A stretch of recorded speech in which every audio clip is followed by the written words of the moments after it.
අපි පන්තිය පටන් ගමු නේද? අපි ගිය සතියේ මොනවද කරේ? ගිය සතියේ අපි මූල්‍ය කළමනාකරණය හැඳින්වීම කරා නේද? මතකයි නේද? මොනවද ඒක ඉගෙන ගත්තේ?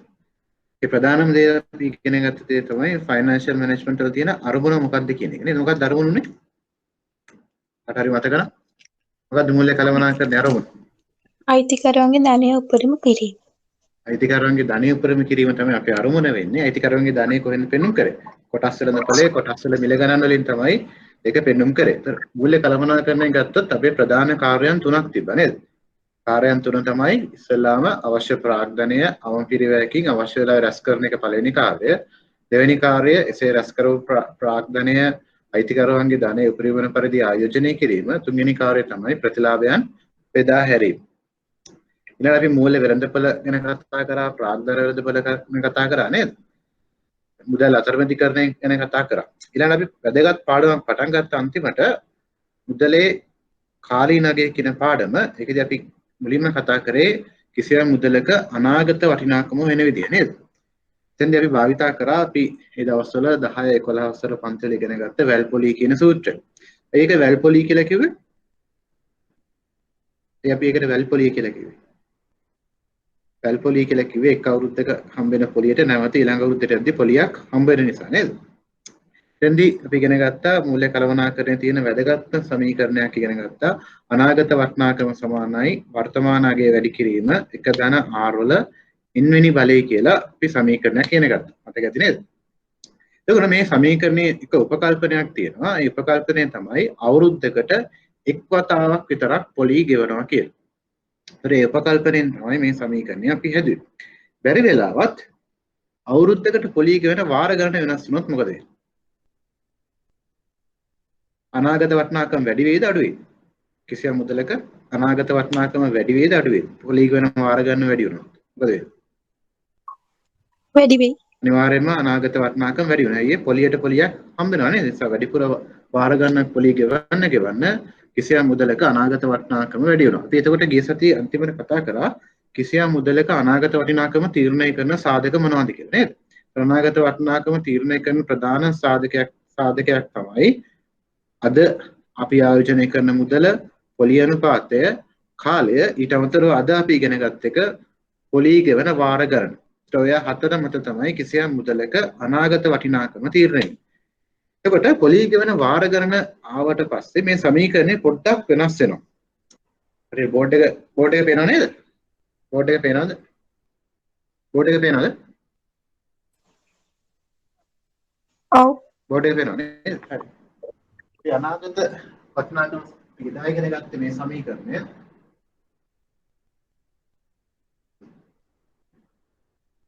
නැත්නම් අපි ඉගෙන ගත්ත සමීකරණය දා පොලි ගෙවන වාර ගණන අනුව මේ සමීකරණේ පොඩි වෙනසක් වෙනවා. ඒ වෙනස තමයි අනාගත වටිනාකම සමානයි වර්තමානයේ වැඩි කිරීම එක ධන r බෙදීම f වැඩි කිරීම nf වෙනවා.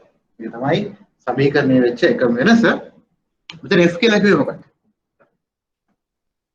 මොකද f කියලා කිව්වේ ඉංග්‍රීසියෙන් ෆ්‍රීකවන්සි කියන එක.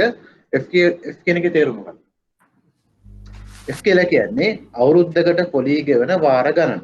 උදාහරණයක් විදිහට කාර්තු වශයෙන් පොලි ගෙවනවා කිව්වොත් f වලගේ කීයද? කීයක් වෙයිද? බෝඩ් එක පේන්නේ බෝඩ් එක පේන්නේ නැද්ද? නැහැ.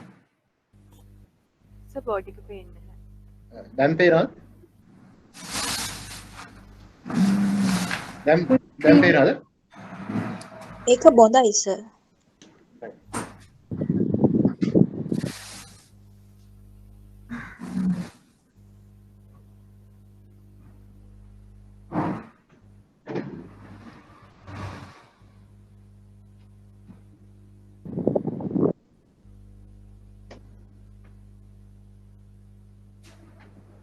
ලයිට් එක උඩ නිවල බලන්න.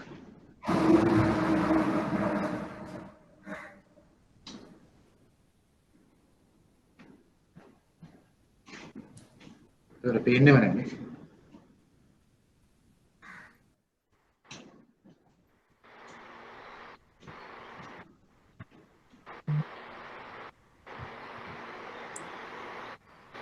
black mark එකක් යූස් කරන්න හරි සර්. බලමු.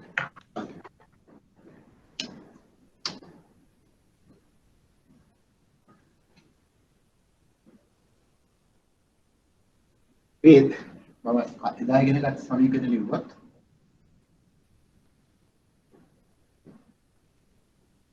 මේක පේනවා එකත් බොඳ වෙලා වගේ තිබෙන්නේ මේක පේනවද තාමත් බොඳ වෙලා වගේ තිබෙන්නේ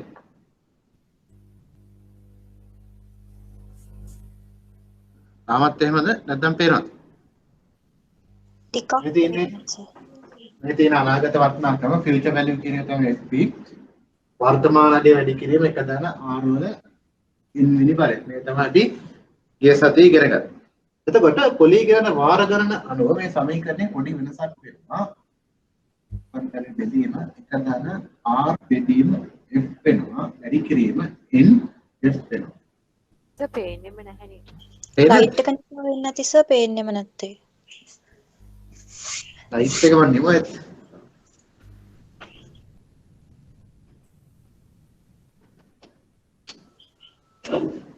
දැන් ටිකක් පේනවා සර්. ටිකක් පේනවා.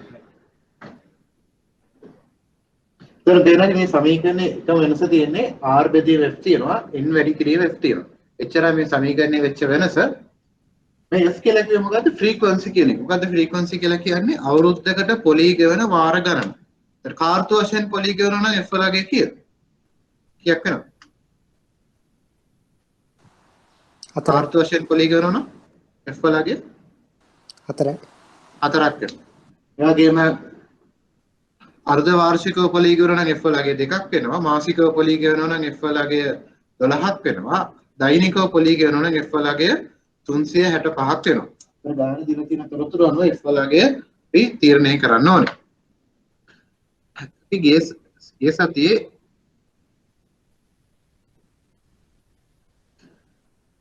ඉවරෙද්දි මම කිව්වා ගණන් කීපයක් හදන්න කියලා නේද? හැදුවද? ඔව්. මේ දීලා තිබු උත්තර ආවද එහෙම? ඔව්. මේ උත්තරේ ඒ විදිහටම ආවද නැත්නම් වෙනත් උත්තර ආවද? මේ උත්තරම ආව නේද? වෙනස් උත්තර ආවේ නැහැ නේද? සර් 2019 සැප්තැම්බර් එකේ මේ පොඩි අනුපාතය කීයද සර්? උත්තරේ අපි එක්සෑම් පේපර්ස් වලට මේ පාඩම ඉවරලා යමු. දැනට අපි මේ ටික ඉවර කරලා එක්සෑම් පේපර්ස් වල ප්‍රශ්න ටිකට යමු. ඒතර මේ හතර හැමෝම හැදුවා නේද? මේ උත්තර ආවා. කාට හරි අපනත කෙනෙක් ඉන්නවද? මාරු වෙන්න විදිහක් නැහැ. මොකද මේ සමීකරණට අගයන් ආදේශ කරන්න තිබ්බේ නේද? අපි අද කීප දෙනෙක් අලුතෙන් ජොයින් වෙලා තියෙන නිසා අපි එක ගානක් විතරක් හදමු. ඒතර ඒකේ තියෙනවා ඒකේ පළවෙනි කාරණා ගත්තොත්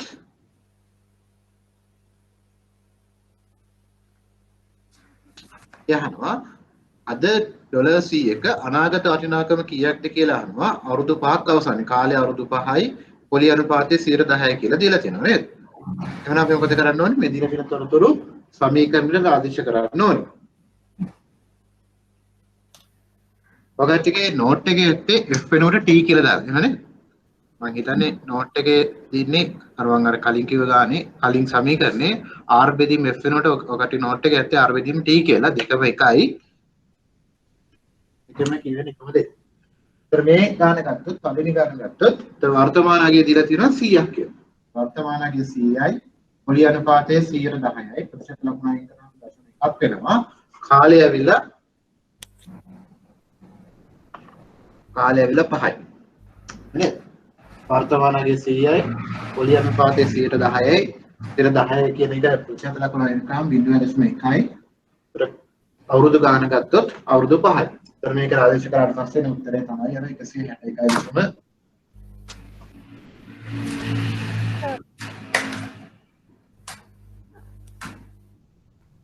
161.5ක් උනේ නේද? හැමෝම මේව හදුවේ නේද ගන්න? එහෙනම් අපි පාඩම් කරගෙන යමු මේක තියෙන හින්දා අපි කතා කරමින් හිටියේ කිසියම් මුදලක අනාගත වටිනාකම හොයන විදිහ ඒකේ උදාහරණයක් තමයි අපි හැදුවේ දැන් ඒකේ පළවෙනි ගාන හැමෝටම මේ පළවෙනි ගාන පේනවද? practice questions පළවෙනි ගාන පේනවද? what would be the future value $100 කියන එක පේනවද හැමෝටම? ඔව් පේනවා.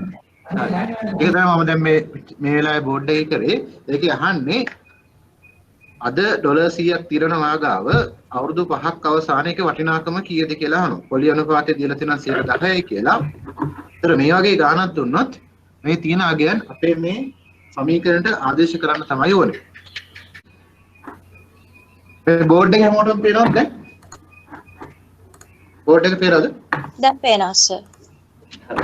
එහෙනම් අපි මොකද කරේ? දැන් තමයි අපි අර සමීකරණය අනාගත වටිනාකම සමානයි වර්තමාන අගය වරහණවල තියෙනවා එක දන්න R කියන්නේ පොලි අනුපාතය, N කියන්නේ කාලය. ඒතර අද මම ගාව තියෙන ඩොලර් 100ක්.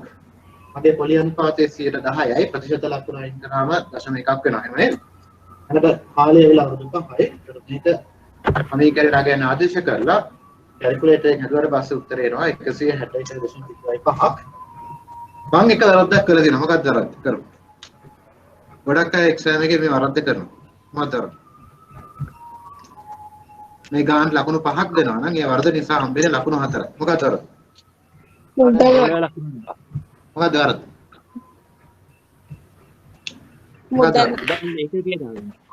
හරි. පිටා තිබ්බේ මොනවද? ඩොලර්. ඒවල මෙතන අනිවාර්යයෙන්ම ඩොලර් කියන ලකුණ ඉන්න ඕනේ. ඔය නැත්තම් එක ලකුණක් අඩු කරන්න වෙනවා. නිසා ඒක අමතක කරන්න බෑ. උදාහරණ ඒකකේ ගාන හදුවට පස්සේ උදාහරණ එකක අනිවාර්යයෙන්ම ලියන්න ඕනේ. ඒතර මේ ගාන තේරුණාද එමට? අරුම ලේසි ගානක්. හැමෝටම තේරෙනවද? ඔව් සර්. තේරෙන්නේ නැති කෙනෙක් ඉන්නවා නම් කියන්න අපි ආයෙ හදමු. පොඩි දෙයක් ගන්න තියෙන්නේ මේ අගයන් මේ සමීකරණය ආදේශ කරන්න තියෙන්නේ. ඊළඟට ඒකේ දෙවෙනි ගාන ගත්තොත් ඒ වගේම ගානක් තියෙන්නේ. දෙවෙනි ගානේ මොකක්ද කියන්නේ? Suppose you currently have dollars එක කියනවා ආගාව දැන් ඩොලර් 2000ක් තියනවලු. ඊළඟට කියනවා ඔයා සැලසුම් කරනවලු අවුරුදු 3ක් අවසානයේ ඔයා සැලසුම් කරනවා අවුරුදු 3කින් කල් පිරෙන තැන්පතු සහතිකයක් මිලදී ගන්න. ඔයාගාව දැන් ඩොලර් 2000ක් තියෙනවා. ඔයාගේ අරමුණ තමයි ඒ ඩොලර් 2000 පාවිච්චි කරලා අවුරුදු 3කින් කල් පිරෙන තැන්පතු සහතිකයක් මිලදී ගන්න යන්නේ. හරි කියනවා මේ තැන්පතු සහතිකයේ පොලි අනුපාතයේ 104යි කියලා. ඊට පස්සේ අහන්නේ මේ තැන්පතු සහතිකයේ කල් පිරෙන දවසදී කීයක් හම්බ වෙනවද කියලා. ඒතර මොකද කරන් තියෙන්නේ ඉස්සරහගේ නේද? වර්තමාන අගය කීයද? ඩොලර් 2000යි පොලි අනුපාතයේ 104යි කාලය ඇවිල්ලා අවුරුදු 3යි. මේ විදිහටම සමීකරණ අගයන් ආදේශ කරාම උත්තරේ එයි 2249 7 7යි 3. ගෙදර ගිහලා ගෙදරදී හදන්න. ගෙදර ගිහලා නෙමෙයි පුරුද්දට කියවෙන්නේ. ගෙදරදී හදලා බලන්න. හැමෝටම පුළුවන් හදන්න නේද? අපේ සිලබස් එක ගොඩාක් ලොකුයි. ඒ නිසා හැම ගානක්ම පන්තියේ හදන්න අමාරුයි. ඒ නිසා ගෙදර ගිහිල්ලා ගෙදරදී උත්තරේ හදලා බලන්න. ඊළඟට තුන්වෙනි එක ගත්තොත් කියනවා 2005 අවුරුද්දේදී කිසියම් සමාගමක විකුණුම් තිබ්බලු මිලියන 100ක්. ඊළඟට කියනවා මේ විකුණුම් අවුරුද්දට 108 ගානේ වර්ධනය වෙනවලු. අහන්නේ අවුරුදු 10ක් අවසානයේ ඒ කියන්නේ 2015 වෙනකොට මේ සමාගමේ විකුණුම් කීයක් වෙයිද කියලා අහන්නේ. ඒතර අද විකුණුම් මිලියන 100ක් තියෙනවා. ඒ වගේම විකුණුම් 108 ගානේ වර්ධනය වෙනවා. අහන්නේ අවුරුදු 10ක් අවසානයේ මේ සමාගමේ විකුණුම් කීයක්ද කියලා. ඒතර මේකත් ඉස්සෙල්ලා වගේමයි වර්තමානයේ මිලියන 100යි, පොලි අනුපාතිකයේ 108යි, කාලය අවුරුදු 10යි. මේ සමීකරණ කියන්නේ ආදේශ කරාට පස්සේ උත්තරේ එනවා 215.89ක්. හදලා බලන්න. ආවේ නැත්නම් ඊළඟ දවසේ කියන්නේ. ආයෙ හදලා බලමු ඇයි ඉන්නේ නැත්තේ කියලා. ඊළඟ ප්‍රශ්නේ ගානේ හතරවෙනි එකෙන් අහන්නේ වාගාව ඩොලර් එකක් තියනවලු. ඒක ඩොලර් එක 105 ගානේ වර්ධනය වෙනවලු. ඒ කියන්නේ නැතිදී කිව්වොත් ඒ තියෙන්නේ පොලි අනුපාතිකය නේද? අහන්නේ ඒ ඩොලර් එකේ වටිනාකම අවුරුදු 100ක් අවසානයේ කීයක්ද කියලා අහනවා. ඒතර වර්තමානයේ ඩොලර් 1යි, පොලි අනුපාතිකයේ 105යි, කාලය ඇවිල්ලා අවුරුදු 100යි. ඒතර උත්තරේ එන්න ඕනේ 131.5යි බිඳුව. හදලා බලන්න ආවෙ නැත්නම් කියන්නේ. මේ ගණන් හතර හදන්න හදපුවා ඉන්නවද? ගේ සතියේ පන්තියට සහභාගී වෙච්ච අය දැන් හදලා ඉන්නවද? හදුවද? නැද්ද?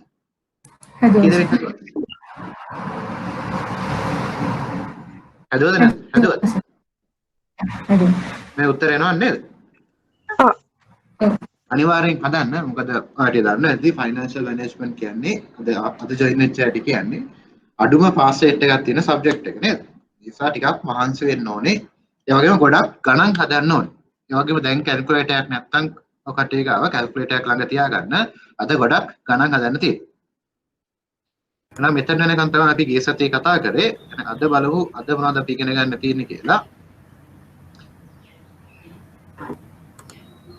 අපි මේකට එන්න කලින් අපි එක පොඩි වෙනසක් කරමු. මේ පළවෙනි ගාන තියෙනව නේද?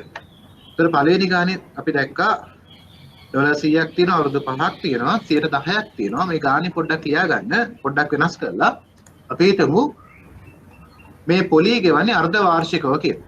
පළවෙනි ගානේ පොඩි වෙනසක් කරනවා. කලින් ගෙවේ පොලී වර්ෂයකට එක් වතාවක් විතරයි.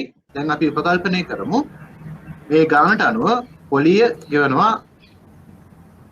හිතමු පොලී ගෙවන කාර්තු වශයෙන් පොලී ගෙවනවා කියලා උපකල්පනය කරමු. අර්ධ වාර්ෂික නෙමෙයි. අපි හිතමු කාර්තු වශයෙන් පොලී ගෙවනවා කියලා. එහෙමනම් දැන් අනාගත වටිනාකම කීයද?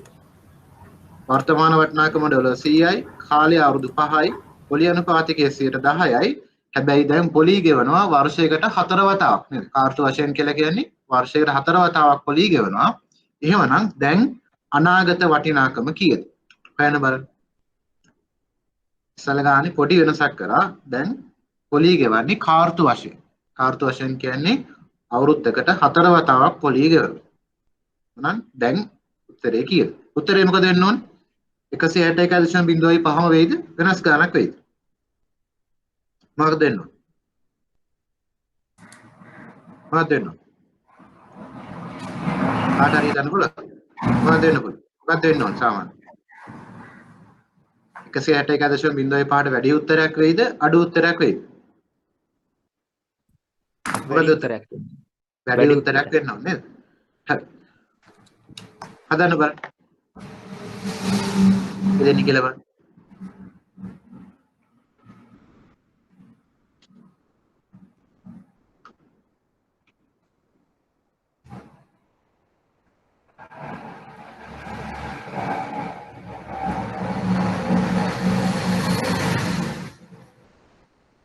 හරි හැමෝටම බෝඩ් එක පේනවද නේද? ඒතර අපේ සමීකරණය මොකද වෙන්නේ? මේ R කියන එක F වලින් බෙදෙන්න ඕනේ. N කියන එක F වලින් වැඩි වෙන්න ඕනේ. F වලින් බෙදෙන්න ඕනේ. F වලින් වැඩි වෙන්න ඕනේ. F කියලා කිව්ව මොකද්ද? අවුරුද්දකට පොලී ගෙවන වාර ගන්න. ඒ වර්තමානයේ කියන වෙනසක් නැහැ. $100 තමයි. පොලී අනුපාතිකය 10%කට වෙනසක් වුණේ. F වලගේ කීයද? ප්‍රධානස්ති. දශමික කීයෙන් බෙදෙන්න ඕනේ? F වලගේ කීයද? 4. F වලගේ කීයක් වෙනවද? F වලගේ ආර්ථ වශයෙන් පොලී ගෙවන. එමුනම් F වලගේ කීයද? 4 වර්ෂයකට පොලී කී වතාවක් ගෙවනවද? 4 වතාවක්. කියලා කියවෙන්නේ වර්ෂයකට පොලී ගෙවන වාර ගණන නේද? එමුනම් ආර්ථ වශයෙන් කියන්නේ අවුරුද්දකට 4 වතාවක් පොලී ගෙවන. ඒ නිසා මේක 4 බෙදෙන්න ඕනේ. කලින් ඉන්නවලගේ තිබ්බ අවුරුදු 5යි 5 වැඩි කිරීම 4 වෙනවා. 5 වැඩි කිරීම 4 වෙනවා. n වැඩි කිරීම කලින් ගාන තිබ්බ අවුරුදු 5යි නේද?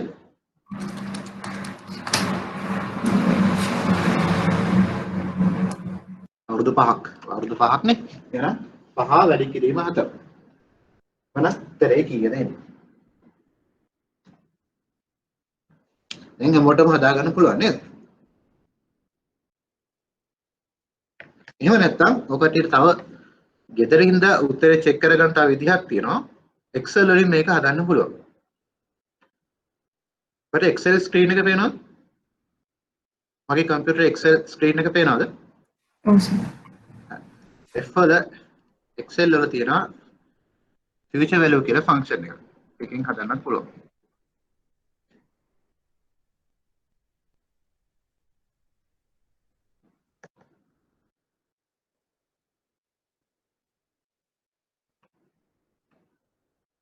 FP කියලා ෆන්ක්ෂන් එකක් තියෙනවා. එකකින් හදන්නත් පුළුවන්. රේට් කියලා කිව්වේ පොලී අනුපාතිකය. මේක ක්වාටර්ලි ගෙවන නිසා මොකද කරන්න ඕනේ? නෑ ඒක ඕනේ නෑ. පොලී අනුපාතිකය අපි 10%යි.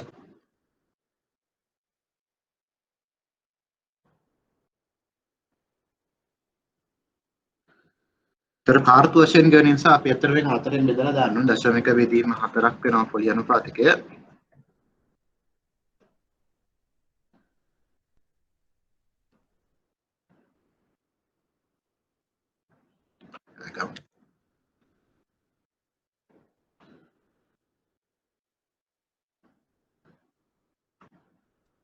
රේට් එක අපි 110 4 ඒවන් පීරියඩ්ස් ගන්න කොහොම අවුරුදු 5ක් තියෙනවා. අතර අර්ධ වාර්ෂිකක නිසා පොලී ගෙවන අවස්ථා කීයක් තියෙනවද? 5 වැඩි කිරීම අතර පොලී ගෙවන අවස්ථා 20ක් තියෙනවා නේද? එක් වතාවක් විතර අපි සල්ලි දාන්නේ ප්‍රසන්ට් වැලියු 100යි උත්තරේ එන්න ඕනේ 163.8යි. ඔය උත්තරය ආව එකද? කැල්කියුලේටර් එකෙන් හදද්දි මේ උත්තරේම ආවද? 163.8යි හදාවද? ඔව් සර්. එහා ආසන්න අගයක් එන්න ඕනේ නේද? කීයද උත්තරේ? 163.8යි 6. හරි. මේක උත්තරේ වෙන්න ඕනේ 163.8යි 6. ඔන්නම් ගෙදද්දි ගණන් හදද්දි Excel එකෙන් හදලා බලන්න උත්තරේ හරිද කියලා. 163.8යි 6 තමයි උත්තරේ එන්න ඕනේ. අමතක කරනවා මේ ඩොලර් ලකුණ නැති වුණොත් නිකන් අපරාධ ලකුණක් නැති වෙලා යන්න පුළුවන්. ඒත් හැමෝටම තේරෙනවා නේද කාර්තු වශයෙන් පොලී ගෙවුවොත් හදන විදිය. දැන් මේ ගානම මාසිකව පොලී ගෙවනවා කිව්වොත් මොකද කරන්නේ? මාසිකව පොලී ගෙවනවා කිව්වොත් F වෙනුවට මොකක්ද දාන්න තියෙන්නේ? F වෙනුවට 4 වෙන අපි දැන් මේ දැන් නේද? 4 වෙනුවට දැන් දාන්න ඕනේ 12. එච්චරයි වෙනස. ඒතර දෛනිකව පොලී ගෙවනවා කිව්වොත් 4 වෙනකොට දාන්න ඕනේ 365. එච්චරයි වෙනස් වෙන්නේ. ඒතර ගාන කියවලා ඒ අනුව හදන්න තියෙන්නේ. අපි ඊළඟට යමු ඊළඟ කොටසට මේ පාඩමේ. ඒක තමයි වැඩියෙන්ම වටින්නේ වර්තමාන අගය හොයන එක. ඒතර වර්තමාන අගය කොහොමද හොයන්නේ? දැන් අපි ඉගෙන ගත්තා අනාගත වටිනාකම හොයන්න නේද? සමීකරණය ලියුවොත්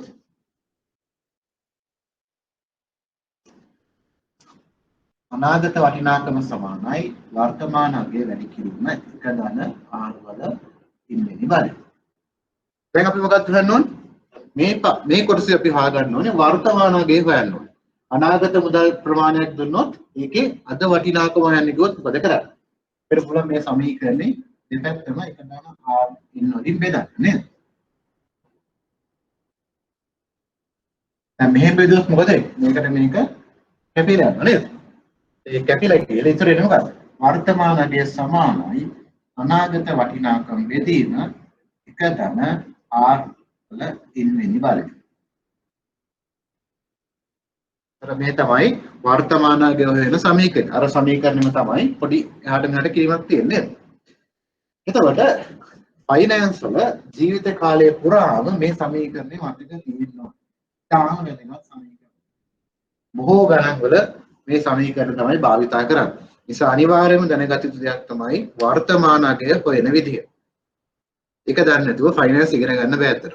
නිසා අනිවාර්යයෙන්ම මේ සමීකරණය කටපාඩම් කරගන්න. මේ සමීකරණය දන්නේ නැතුව ගණන් හදන්න බෑ ඉස්සරහට. නිසා අනිවාර්යයෙන්ම මේ සමීකරණය කටපාඩම් කරගන්න. හරි. මේ සමීකරණය මොකක්ද තියෙන්නේ? වර්තමාන අගය සමානයි අනාගත වටිනාකම් බෙදීම එක ධන r වල ඉන්වෙනි බලය. හිතමු තව අවුරුදු 10කින් අර ඩොලර් 100ක් හම්බ වෙනවා. ඒ ඩොලර් 100 අද වටිනාකමයි අනාගත වටිනාකමයි සමානද? තව අවුරුදු 10කින් අර ඩොලර් 100ක් හම්බ වෙනවා. ඒ ඩොලර් 100 අද හම්බුනොත්ද වටින්නේ? තව අවුරුදු 10කින් හම්බුනොත්ද වටින්නේ?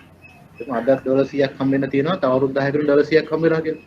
ඒත් මේ ඩොලර් 100 දෙකෙන් වැඩියෙන් වටින්නේ මොකක්ද? අද හම්බෙන ඩොලර් 100ද? තව අවුරුදු 10කින් හම්බෙන ඩොලර් 100ද? අද හම්බෙන ඩොලර් 100 වැඩියෙන් වටිනවා. ඇයි වැඩියෙන් වටින්නේ?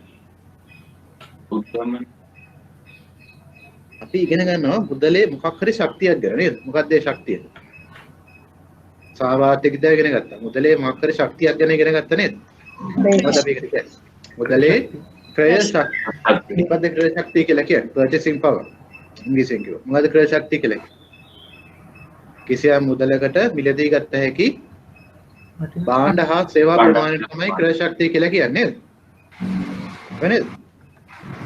එතකොට අද ඩොලර් 100ට ගන්න පුළුවන් භාණ්ඩ හා සේවා ප්‍රමාණයයි තව අවුරුදු 10කින් ඩොලර් 100කට ගන්න පුළුවන් භාණ්ඩ හා සේවා ප්‍රමාණය සමානද? නෑ. අඩු වේද වැඩි වේද? අඩු වෙනවා. සෑම විටම අඩුයි. තව ප්‍රශ්නයක් සෑම විටම අනාගතයේ මුදලේ ක්‍රය ශක්තිය අඩු වෙයිද? සෑම විටම. පාරවාර්ථික විද්‍යාව ඉගෙන ගන්න. සෑම විටම මුදලේ ක්‍රය ශක්තිය අඩු වෙනවා. ඒ උද්දමනය මත නිර්ණය ලංකාව වගේ රටක් ගත්තොත් අනිවාර්යයෙන් මොකද වෙන්නේ? අනාගතයේ මුදලේ ක්‍රය ශක්තිය එන්න අඩු වෙනවා. ඒ උද්දමනය නිසා. උද්දමනය කියන්නේ මොකද්ද? භාණ්ඩ හා සේවාවල මිල ගණන් ඉහළ යෑම. ලංකාවේ රටක් ගත්තොත් අපේ ඉතිහාසයේ පුරාම තියෙන උද්දමනය. උද්දමනයක් තියෙද්දි අනිවාර්යයෙන් මුදලේ ක්‍රය ශක්තිය එන්න අඩු වෙනවා. නිසා මිනිස්සු මොකද කරන්නේ? අද පුළුවන් තරම් පරිභෝජනය කරනවා. අද සල්ලි තියෙනවා නම් අද භාණ්ඩ හා සේවා මිලදී ගන්න එක තමයි හොඳ. මොකද අනාගතයට ගියාම ඒ සල්ලි වල වටිනාකම එන්න අඩු වෙන නිසා. හැබැයි මේක සෑම විටම මෙහෙම වෙන්නේ ඇයි? ලෝකේ මේ වෙනකොට ගත්තොත් සමහර රටවල් වල පොලි අනුපාතිකය මොන වගේ අගයක්ද ගන්න? ඍණ අගයක් ගන්න. සමහර රටවල් ජපානයේ යුරෝපයේ වගේ ගත්තොත් පොලි අනුපාතික ඍණ අගයක් ගන්න. උදාහරණයකට ජර්මනිය ගත්තොත් ජර්මනියේ අවුරුදු 10 බැඳුම් කරටත් ගෙවන රින පොලි අනුපාතයක්. ඒකේ තේරුම මොකක්ද? රින පොලි අනුපාතයක් කියන එකේ තේරුම. මොකද්ද? දැන් අපි බැංකුවේ මුදල් තැන්පත් කරොත් මොකද වෙන්නේ? පොලි කියනවා. අපිට පොලි ආදායමක් හම්බ වෙනවා නේද? හැබැයි අපි යුරෝපයේ ගිහලා යුරෝ තැන්පත් කරොත් මොකද වෙන්නේ? තව වැඩිපුර ගෙවන්න යනවා අපිට. අපි සල්ලි තැන්පත් කරලා මොකද වෙන්නේ? අපි බැංකුවට පොලි ගෙවන්න වෙනවා. උදාහරණයකට අපි පොලි ගෙවන්නේ නැත් විදිහකින් අපි හිතමු අපි ඩොලර් 100ක් අද තැන්පත් කරොත් තව අවුරුදු 5කින් මට හම්බෙන්නේ ඩොලර් 95ක් වගේ. ලංකාවේ තැන්පත් කරොත් ඩොලර් 100ක් තැන්පත් කරොත් 105ක් හම්බෙන්නේ. යුරෝප වගේ ඩොලර් 100ක් තැන්පත් කරොත් මට හම්බෙන්නේ ඩොලර් 95යි. ඒක මොකක්ද? ඒ වගේ රටවල් වල තියෙන්නේ ඍණ පොලි අනුපාතිකයක් නිසා. එතකොට ඍණ පොලි අනුපාතිකයක් තියෙද්දි මොකද වෙන්නේ? මුදලේ ශක්තිය එන්න වැඩි වෙනවා නේද? ඒ වගේ රටක මොකද කරන්නේ? අද පරිභෝජනය කරනවද? හරියක් කල්ලිනවා. ඉස්සරහට අද පරිභෝජනය කර තව ටික දවසක් ඉන්නයි මුදලේ ශක්තිය එන්න වැඩි වෙනවා. මුදලේ ශක්තිය වැඩි වෙනවා කියන්නේ මුදලෙන් ගන්න පුළුවන් භාණ්ඩ හා සේවා ප්‍රමාණය එන්න වැඩි වෙනවා. ඒ වගේ රටක් ගත්තොත්. නමුත් ලංකාවේ ගත්තොත් ඒක අනිත් පැත්ත. මුදලේ ක්‍රය ශක්තිය එන්න අඩු වෙනවා. ඒක ලංකාවේ වගේ මිනිස්සු හැමතිස්සෙම බලන්න ඕනේ ඉක්මනින් පරිභෝජනය කරන්න. මොකද සල්ලි තියාගෙන ඉන්න ඒවායේ වටිනාකම එන්න අඩු වෙන නිසා. හැබැයි මිනිස්සු ඉතුරුම් කරන්න පොළඹවන්න මොකද කරන්නේ? අද පරිභෝජනයේ වළක්වලා ඉතුරුම් කරන්න පොළඹවන්න ඕන නම් මොකද කරන්නේ? ඉන්ට්‍රස්ට් එකක් ගෙවන්න. අනුපාත වැඩි. පොලි අනුපාතිකයක් ගෙවන්න ඕනේ. පොලි අනුපාතිකය කොහොම වෙන්න ඕනේ? උද්දමන අනුපාතිකයට වඩා වැඩි පොලි අනුපාතිකයක් ගෙවන්න ඕනේ නේද? එහෙම වුණොත් තමයි මිනිස්සු ඇවිල්ලා බැංකුවක මුදල් තැන්පත් කරන්නේ. හැබැයි යුරෝපේ ගත්තොත් ඒක අනිත් පැත්ත. ඒ රටවල වල පොලි අනුපාතිකයක් ගෙවීම අත්‍යවශ්‍ය නැහැ. ඒ මිනිස්සු මොකද කරන්නේ? කොහොමත් අද පරිභෝජනය කරන්නේ නැහැ. මේ මිනිස්සු කොහොමත් ඉතුරු කරන්නේ. අනාගතයේ සල්ලි වල වටිනාකම වැඩි වෙන නිසා. නිසා බැංකුවල නිකම්ම සල්ලි එනවා. ඒ නිසා ඒ වගේ රටවල වල පොලියක් ගෙවන්නේ නැහැ. ඉතින් ඉගෙන ගත්තා මුදලේ ක්‍රය ශක්තිය කියන්නේ මොකද්ද? උද්දමනය බලපාන්නේ කොහොමද? අවදමනය බලපාන්නේ කොහොමද කියලා නේද? අවදමනය කිව්වේ මොකද්ද? භාණ්ඩ හා සේවා වල මිල ගණන් පහළ යන. අවදමනයක් තමයි යුරෝපයේ, ජපානයේ වගේ රටවල වල තියෙන්නේ. එතකොට පේන ඇති හැමතිස්සෙම වර්තමාන අගය ලංකාව වගේ රටක් ගත්තොත් අනාගත වටිනාකමට වඩා අඩු වෙනවා. ඇයි අපේ රටවල ගත්තොත් හැමතිස්සෙම තියෙන ධන පොලි අනුපාතිකයක් නිසා. අපේ නෝට් එකට ගියොත්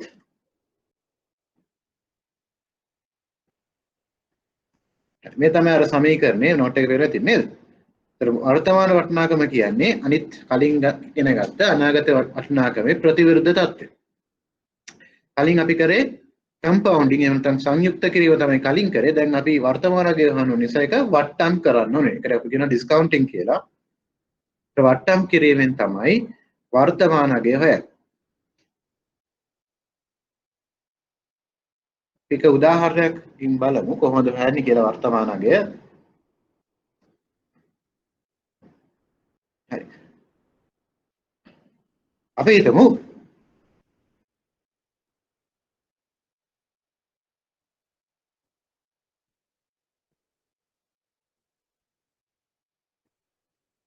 අපි හිතමු අනාගතේ අවුරුදු 5කින් මට හම් වෙන ඩොලර් 161.05. කාලය අවුරුදු 5ක් අවසානයේ තමයි මට මේ ඩොලර් 161.05 හම්බෙන්නේ. එහෙනම් පොලි අනුපාතිකයේ තියෙනවා 10%. එහෙනම් මේ මුදල් ප්‍රවාහයේ වර්තමාන අගය කීයද? අවුරුදු 5ක් අවසානයේ මට ඩොලර් 161.05ක් හම්බ වෙනවා. කාලය අවුරුදු 5යි, පොලි අනුපාතිකයේ 10%යි. එහෙමනම් මේකේ වර්තමාන අගය කීයද? එනත් ඉතින් කිව්වොත් තව අවුරුදු 5ක් අවසානයේ ඩොලර් 161ක් ලබා ගන්න අද කොච්චර මුදලක් මම තැන්පත් කරන්න ඕනේද? කියන්නේ අනාගතයේ අවුරුදු 5ක් අවසානයේ ඩොලර් 161ක් ලබා ගන්න අද තැන්පත් කළ යුතු මුදල කීයද? මේ ප්‍රශ්නයක් ඇහුවොත් මොකද උත්තරේ? 100. මේ වගේ ගන්න. දැන් හැමෝම උත්තරේ දන්නව නේද? කොහොමද දන්නේ? කොහොමද දන්නේ උත්තරේ? අපි මේ ගාන අනිත් පැත්ත කලින් කරන්නේ හෙට කලින්. ඩොලර් 100ක් තැන්පත් කරලා අවුරුදු 5ක් අවසානයේ අනාගත වටිනාකම මෙහෙවුවා නේද? එහෙම නේද? එහෙනම් හදලා බලන්න ඩොලර් 100 එනවද කියලාද? ඩොලර් 100 එනවද කියලා බලන්න හදන්නේ. මොකද කරන්නේ? වර්තමාන අගය සමානයි. වර්තමාන අගය සමානයි අනාගත වටිනාකම් බෙදීම එක ධන R වල n වෙනි බරයි. එහෙනම් මේකට අගයන් ආදේශ කරන්න තියෙන්නේ නේද? අනාගත වටිනාකම කීයද? 161.05යි. පොලි අනුපාතිකයේ 10%යි කියන්නේ 0.1යි. කාලය ඇවිල්ලා අවුරුදු 5යි. උත්තරේ 100 නේද? නැත්නම් අපි ඉස්සලා වගේම Excel එකට ගිහිල්ලා උත්තරේ හරිද කියලා බලන්න පුළුවන්.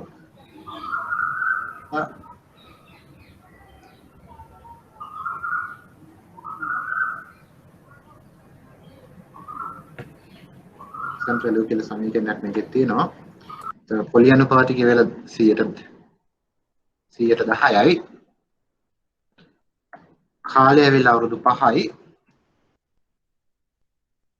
මුදල් ප්‍රවාහයක් විතරයි තියෙන අනාගත වටිනාකම තමයි 161.05.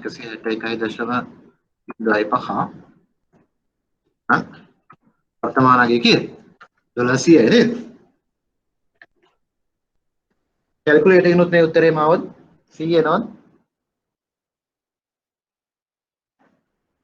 හදුවා 100 එනවද උත්තරේ?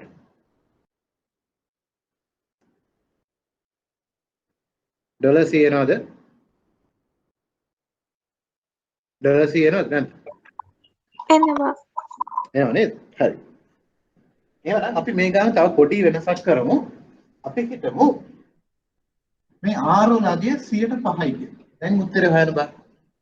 මම කරපු එකම උත්තරේ එකම වෙනස තමයි පොලි අනුපාතිකයේ 105යි. දැන් උත්තරේ කීයද? හොයන්න බෑ. උත්තරේ පොලි අනුපාතිකයේ 10%ක් වෙද්දී වර්තමාන අගය ආවා 160යි. ඒවලුම් පොලි අනුපාතිකයේ 5%ක් වුණොත් උත්තරේ කීයද කියලා. හොයන්න බෑ. පොලි අනුපාතිකයේ 5%ක් වුණොත් උත්තරේ කීයද? හිතෙන විදිහට මොකද්ද වෙන්න ඕනේ? 100ට වඩා වැඩි උත්තරයක් එන්න ඕනේ 100ට වඩා අඩු උත්තරයක් එන්න ඕනේ. මොකද වෙන්නේ? 100ට වඩා වැඩි උත්තර. වැඩි උත්තරයක් වෙන්න ඕනේ. මොකද? හේතුව මොකක්ද? අපි මෙතන 10%කින් බෙදුවේ දැන් බෙදන්නේ 105කින්. අපි දන්නවා අඩු ගානකින් බෙදුවොත් වැඩි උත්තරයක් එන්න ඕනේ නේද? අපි මැත්ස් වල දන්න සාමාන්‍ය දෙයක් තමයි ඕනම සංඛ්‍යාවක් අඩු ගානකින් බෙදුවොත් වැඩි උත්තරයක් වෙන්න ඕනේ. බලන්න කීයද එන්නේ කියලා උත්තරේ. කැල්කියුලේටර් එකෙන් හදන්න. මොකද එක්සෑම් එකේදී Excel නෑ නේද? ඒක කැල්කියුලේටර් එකෙන් හදන්න වෙනවා. කැල්කියුලේටර් එකක් නැත්නම් හැමෝම ගාව දැන්ට ස්මාර්ට්ෆෝන් එකක තියෙන නේද? ස්මාර්ට්ෆෝන් එකේ කැල්කියුලේටර් එක භාවිතා කරලා හදන්න බලන්න. 126.9. අනිත් අය හදන්න බලන්න. තව පොඩි වෙලාවක් දෙන්න.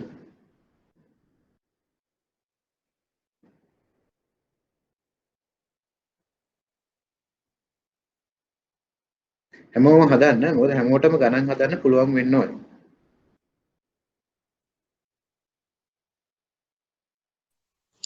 එකසිය 26.15. හරි 126 දශම ගානක් එනවා ඇති.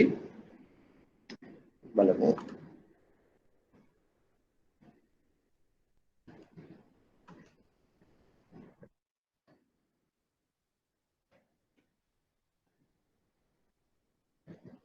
126.1 ආසා 1.9 තමයි හරිම උත්තරේ. එහා ආසන්න උත්තරයක් එන්න ඕනේ මට. කීයද උත්තර? හරිම උත්තරේ 126.19. දැන් Excel එකෙන් හදලා බලුවා උත්තරේ එන්න ඕනේ 126.19. ඊට උත්තරේ 126.19.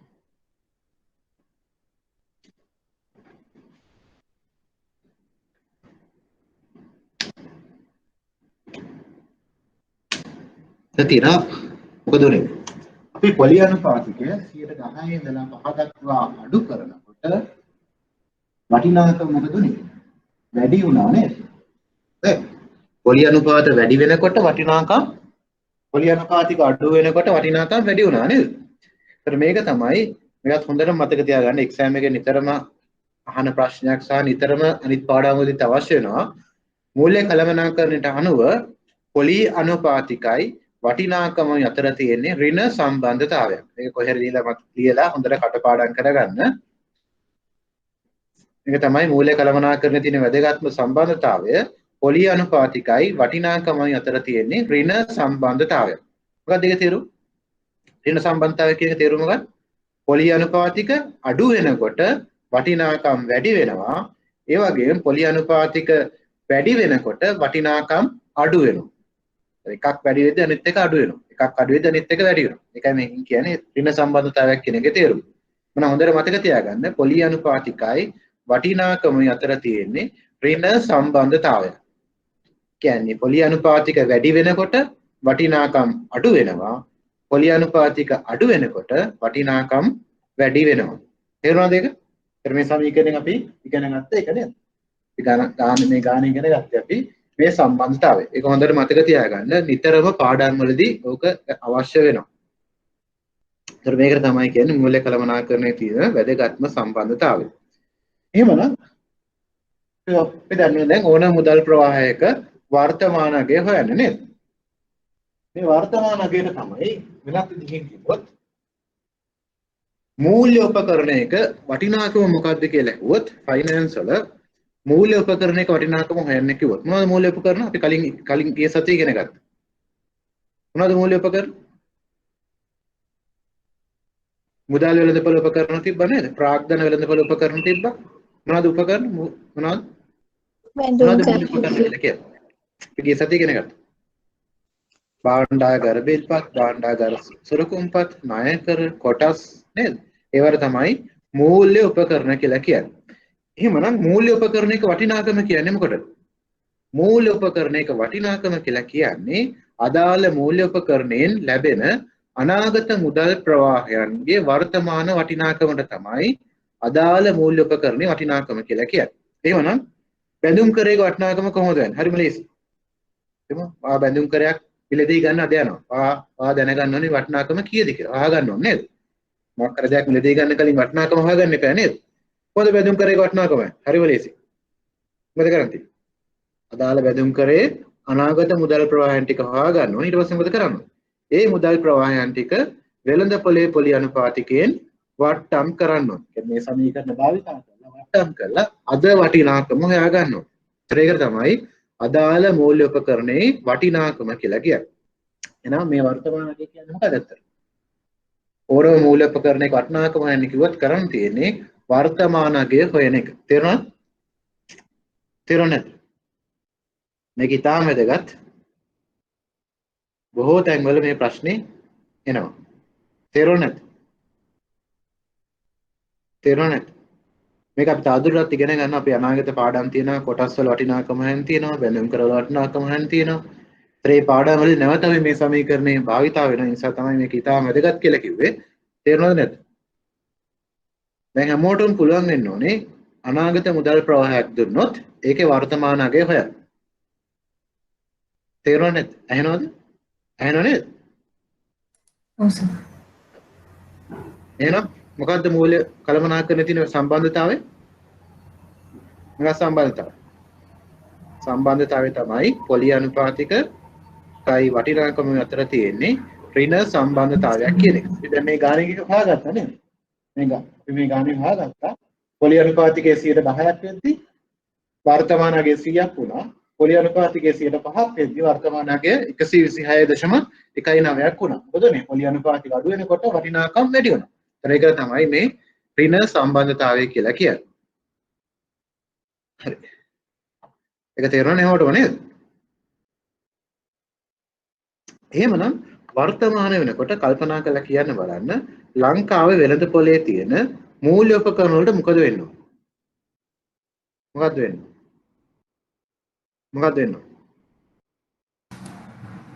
වටිනාකම් වැඩි වෙනවද පහළ යනවද? වටිනාකම් වැඩි වෙනවා. අනිවාර්යයෙන්ම වටිනාකම් වැඩි වෙන්න ඕනේ. ඇයි වර්තමානයේදී පොලි අනුපාතිකයන් මොකද වෙන්නේ? වෙළඳ පොලේ අඩු. වෙළඳ පොලේ පොලි අනුපාතිකයන් පහළ යනවා. ඒ නිසා අනිවාර්යයෙන්ම මේ දවස්වල ගත්තොත් බැඳුම් කර ගත්තොත් මිල ගණන් ශාල වශයෙන් ඉහළ ගිහිල්ලා තියෙනවා. ඇයි පොලි අනුපාතික පහළ යනවා කියන්නේ වටිනාකම් වැඩි වෙනවා කියන එක. පොත පොලි අනුපාතිකයි වටිනාකම් අතර තිබ්බ අපි ඉගෙන ගත්තා ඍණ සම්බන්ධතාවයක් නිසා. ඒක තේරුණා නේද? ඉස්සරහදී කතා කරමු බැඳුම් කර පාඩමට ආවම තවදුරටත් මේක ගැන. මේ මට්ටමේදී ඉගෙන ගන්න ඕනේ ඕනෑම මුදල් ප්‍රවාහයක් දුන්නොත් ඒකේ වර්තමාන අගය හොයන්න පුළුවන් වෙන්න ඕනේ. අපි නෝට් එකේ ඉස්සරහට ගියොත් හරි අපි මේ ගානම තව පොඩ්ඩක් වෙනස් කරමු. අපි හිතමු දැන් මේ ගානේ පොලි ගෙවන්නේ අර්ධ වාර්ෂිකව කියලා. මේ ගානම පොඩ්ඩක් වෙනස් කරමු. අපි හිතමු දැන් පොලි ගෙවන්නේ අර්ධ වාර්ෂිකව. කලින් මේ ගාන තිබ්බේ කොහොමද? වාර්ෂිකයකට එක් වතාවක් විතරයි පොලි ගෙවෙන්නේ. දැන් අපි උපකල්පනය කරමු අර්ධ වාර්ෂිකව පොලි ගෙවනවා කියලා.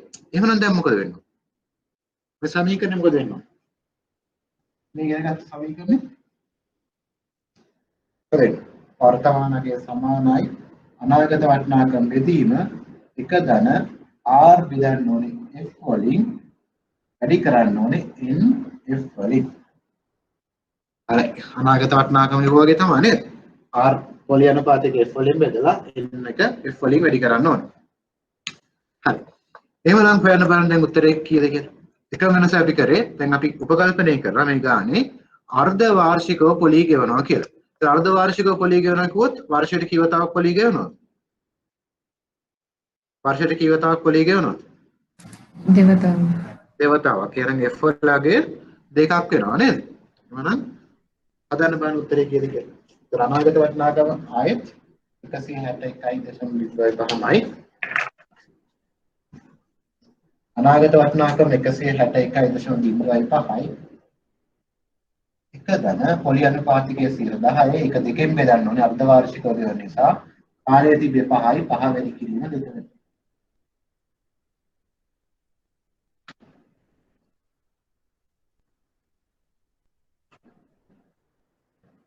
5 වැඩි කිරීම 2 වෙනවා.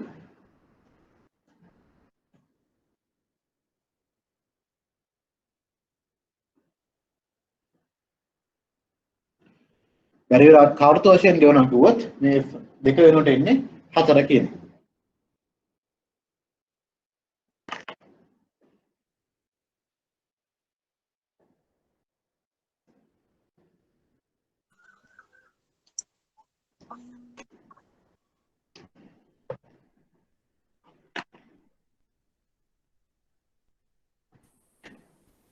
කාට හරි මේ ගාන හදන විදිය තේරුම් නැති කවුරු හරි ඉන්නවද? දැම්ම කියන්නේ මොකද මේ වගේ ගණන් ඉස්සරහදී ගොඩාක් හදන්න තියෙනවා. අනිවාර්යයෙන්ම හැමෝම දැනගන්න ඕනේ වර්තමාන අගය හොයන විදිය. ඒතර වර්තමාන අගය හොයන විදිය දන්නේ නැත්නම් ෆයිනෑන්ස් ඉගෙන ගන්න බෑ ඇත්තට. මේක ඉතාම වැදගත්. හැමෝටම වර්තමාන අගය හොයන්න පුළුවන් වෙන්න ඕනේ.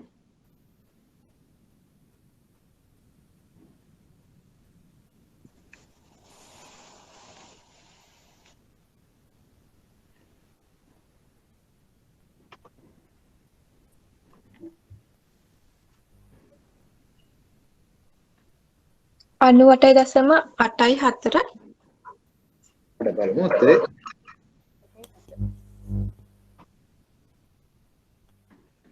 අනිත් අයට මොනවද දෙන උත්තරේ? 8.87. 98.87.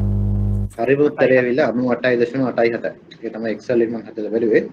හරිම උත්තරය ඇවිල්ලා 98.87. 8යි 7යි. ඒ ආසන්න අගයක් එයි ප්‍රශ්නයක් නැහැ. 98.8යි මොකක් කර තිබ්බොත් ලකුණු හම්බ වෙනවා. ඒ ආසන්න අගයක් එන්නවා.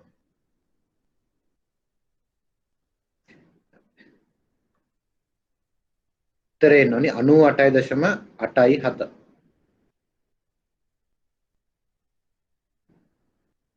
හැමෝටම උත්තරය ආවද? හොයාගන්න බැරි වෙච්ච කවුරු හරි ඉන්නවද? හැමෝටම පුළුවන් වෙන්න ඕන.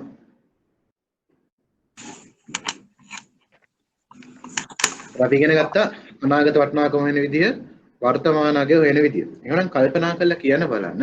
අපි ගිය සතියේ ඉගෙන ගත්තා අනාගත වටිනාකම තීරණය කරන සාධක. එහෙනම් දැන් කියන්න බලන්න වර්තමාන වටිනාකම තීරණය කරන සාධක මොනවද කියලා? මොනවද වර්තමාන වටිනාකම තීරණය කරන සාධක?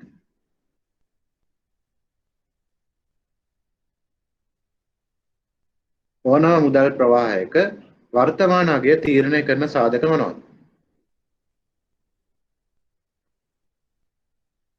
මොනවද සාධක? මේ සමීකරණේ තියෙන සාධක තමයි. මොනවද ඒ සාධක? එකත් හොඳට මතක තියාගන්න. ඕනම මුදල් ප්‍රවාහයක වර්තමාන අගය තීරණය කරන සාධක තමයි පළවෙනි සාධකය තමයි අනාගත මුදල් ප්‍රවාහය. අනාගත මුදල් ප්‍රවාහය අනුව තමයි වර්තමාන අගය තීරණය වෙන්නේ. පළවෙනි සාධකය තමයි අනාගත මුදල් ප්‍රවාහය. අනාගත මුදල් ප්‍රවාහය වැඩි නම් වර්තමාන අගයත් වැඩි වෙනවා නේද? පළවෙනි සාධකය තමයි අනාගත මුදල් ප්‍රවාහය. දෙවෙනි සාධකය තමයි පොලි අනුපාතිකය. වර්තමාන අගය තීරණය කරන දෙවෙනි සාධකය තමයි පොලි අනුපාතික. අපි ඉගෙන ගත්තා පොලි අනුපාතිකයි වර්තමාන වටිනාකම අතර තිබ්බේ ඍණ සම්බන්ධතාවයක් කියන එක. අපි දැක්කා පොලි අනුපාතික අඩු වෙනකොට වටිනාකම වැඩි වුණා නේද? ඊළඟ සාධකය තමයි කාලය. n මේ සමීකරණේ කාලය. ඊළඟ සාධකය තමයි පොලි ගෙවන වාර ගණන.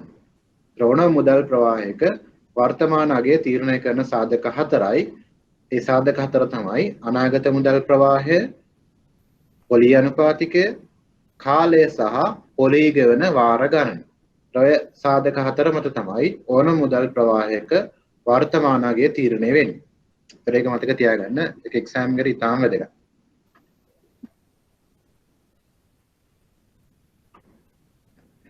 දැන් අපි නෝට් එකේ ඊළඟ කොටසට ගියොත් යන්න කලින් ඔකට පේන ඇති ප්‍රශ්න තුනක් තියෙනවා නේද? එහෙම නේද? මේ ප්‍රශ්න තුන පේනවද හැමෝටම? මේ ප්‍රශ්න තුන පේනවද? මගේ නෝට් එක පේනවද? පේනව නේද? පේනව නේද?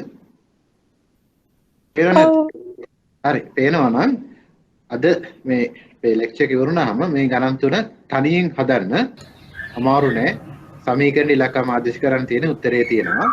අදලා බලන්න මේ උත්තරේ එනවද කියලා. මොකද අමාරු නෑ සමීකරණ ගැන ආදේශ කරන්න තියෙන. අපි ඊළඟ කොටසට යමු වාර්ෂිකයක් කියන්නේ මොකක්ද කියලා. මොකද්ද මේ වාර්ෂිකයක් කියලා කියන්නේ? වාර්ෂිකයේ තියෙන ලක්ෂණ මොකක්ද? මොකද්ද ඇනිවිටි එකකට වාර්ෂිකයක් කියලා කියන්නේ? මොකද්ද වාර්ෂිකයක් කියලා කියන්නේ?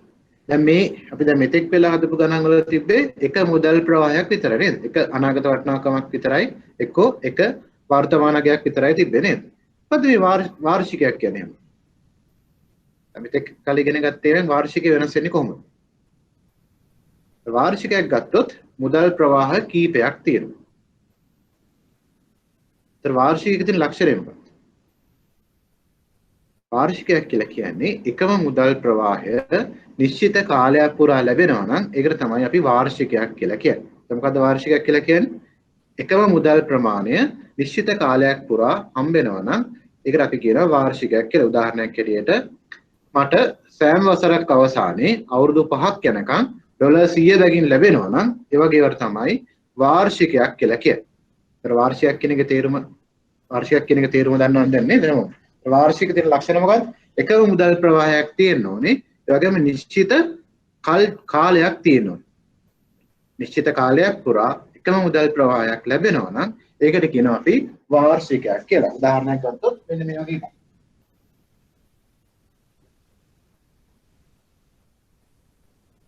අපි ගිය සතියේ කතා කරන්නේ කාල රේඛාව කියන එක නේද? කාල රේඛාව කියන්නේ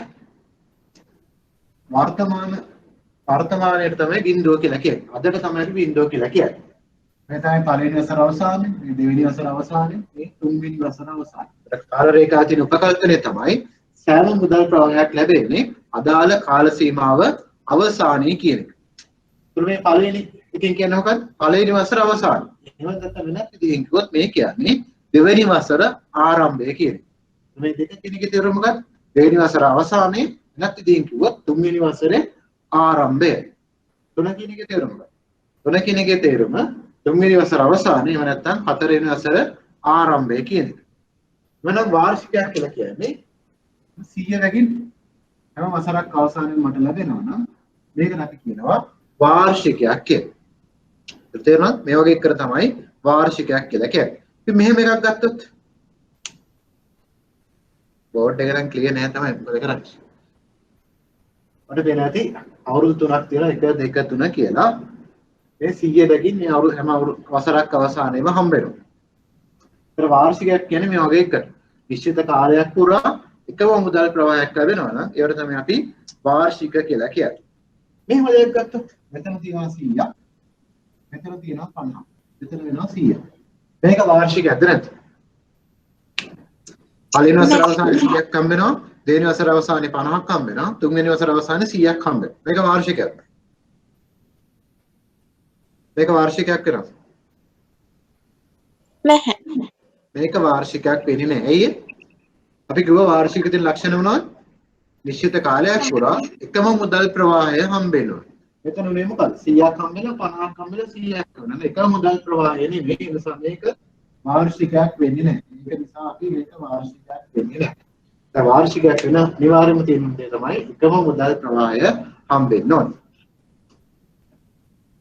මේ එක්සෑම් එකට වැදගත් වෙන්නේ වාර්ෂිකයක වර්තමාන අගය හොයන එක. අර එක්සෑම් එකට අනාගත වටිනාකම හොයන එක එච්චර අවශ්‍ය වෙන්නේ නැහැ.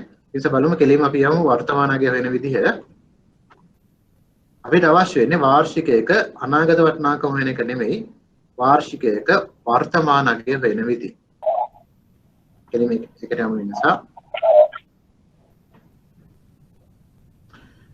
නිසා අනාගත වටිනාකම අවශ්‍ය වෙන්නේ නැහැ වාර්ෂිකයක වර්තමාන වටිනාකම වෙන විදිහ තමයි අවශ්‍ය වෙන්නේ. ඒක නිසා ඒකට සමීකරණයක් තියෙනවා. බලමු මොකද්ද සමීකරණය කියලා.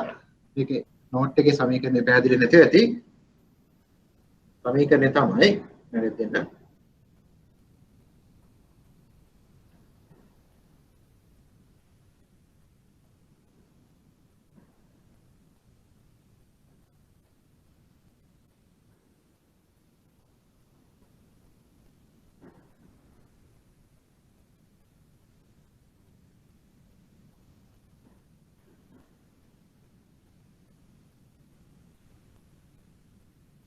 මේ සමීකරණය ලියා ගන්න බෝඩ් එකේ ලොකෝ ලියන්න.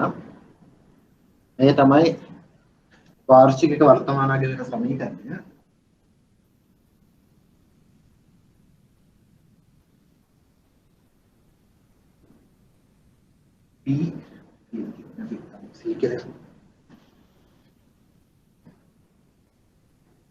C වැඩි කිරීම එක අඩු කිරීම එක බෙදීම එක ධන R වල මෙන්න වගේ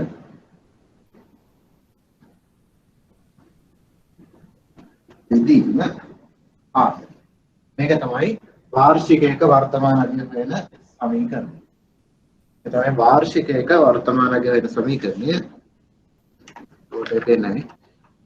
මේ තමයි වාර්ෂිකයක වර්තමාන අගය වෙන සමීකරණය. මේ තියෙන්නේ C අකුර cat DCOD C අකුර C වැඩි කිරීම එක අඩු කිරීම එක බෙදීම එක ධන R R කියන කොලියන පාතිකය N බෙදීම R. මේක තමයි වාර්ෂිකයක වර්තමාන අගය වෙන සමීකරණය.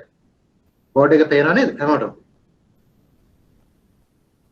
පේනව නැද්ද? පේන්නේ එන පොඩක් වෙන්න. පේනවා. පේනවා ක්ලියර් නෑ. අන් කීපෙද දෙන්න? කීපෙද දෙන්න?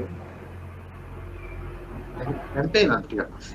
දැන් ටිකක් බෙදෙන 100 අකුර C වැඩි කිරීම 1 අඩු කිරීම 1 බෙදීම 1 ධන R වල n වෙනි බලය බෙදීම R. ඒ තමයි වාර්ෂිකයක වර්තමාන අගය හොයන සමීකරණය. ඒතර වාර්ෂිකයක් දීලා වර්තමාන අගය හොයන්න කිව්වොත් මේ සමීකරණය තමයි භාවිතා කරන්න ඕනේ.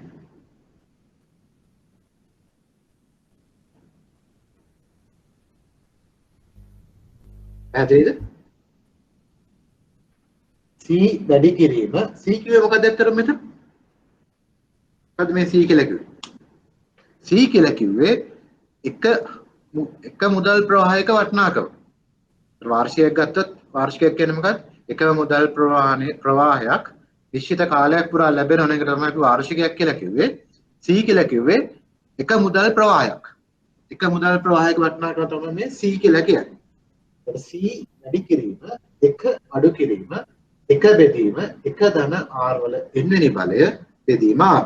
උදාහරණයක් කරගෙන මේක කතා කරමු. අපි හිතමු අවුරුදු 3ක් තියෙනවා. හැම වසරක් අවසානයේ මට 100 බැගින් ලැබෙනවා. මේ අවුරුදු 3 පුරා මට 100 බැගින් ලැබෙනවා. හැම අවුරුද්දක් අවසානයේ මට 100 බැගින් ලැබෙනවා. අනවා වගේ ඊළඟට කියනවා පොලි අනුපාතිකයේ 10%. පොලි අනුපාතිකයේ දීලා තියෙනවා 10% කියලා. කලින් අහනවා මේ වාර්ෂිකයේ වර්තමාන වටිනාකම කීයද කියලා. කොහොමද? වර්ධිලා තියෙන තොරතුරු තමයි සෑම වසරක් අවසානයේම අවුරුදු 3ක් පුරා 100 බැගින් ලැබෙනවා කියනවා. පොලි අනුපාතිකයේ 10% කියලා කියනවා. මේ තොරතුරු දීලා ඔයාගෙන් අහනවා මේ වාර්ෂිකයේ වර්තමාන අගය කීයද කියලා. එහෙනම් මොකද කරන්න තියෙන්නේ?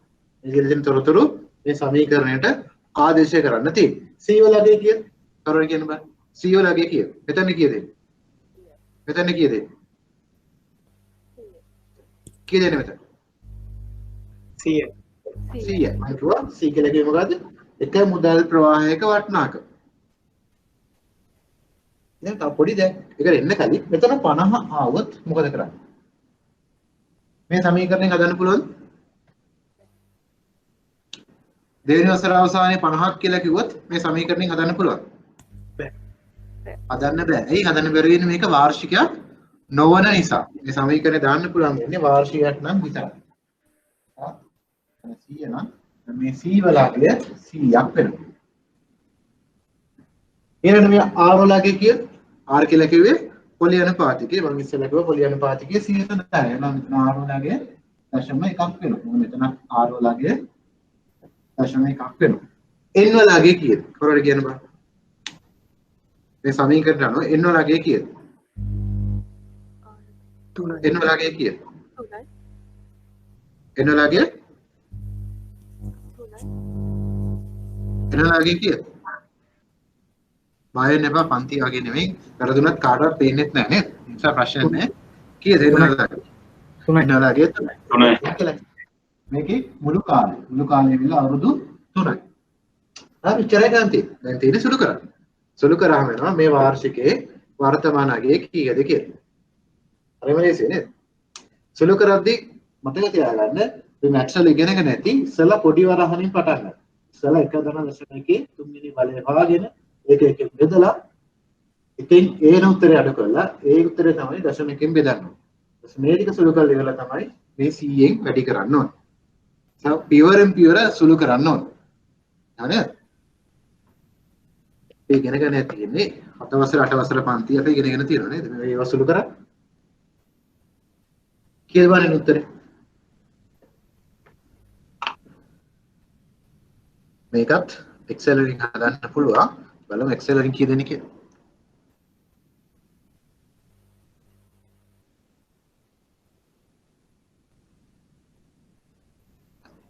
පොලි අනුපාතිකයේ 10%යි ඉස්සල වගේමයි. කාලයේ මුළු කාලය වල අවුරුදු 3යි. වාර්ෂික මුදල් ප්‍රවාහයක් වෙලා 100යි. අනාගත වටිනාකමක් තියෙනවද? අනාගත වටිනාකමක් නැහැ නේද? වාර්ෂිකයන් මේ හදන්නේ. උත්තරේ හරියට හැදුවොත් එන්න ඕනේ 248.69. කී දෙන උත්තරය ඔකට?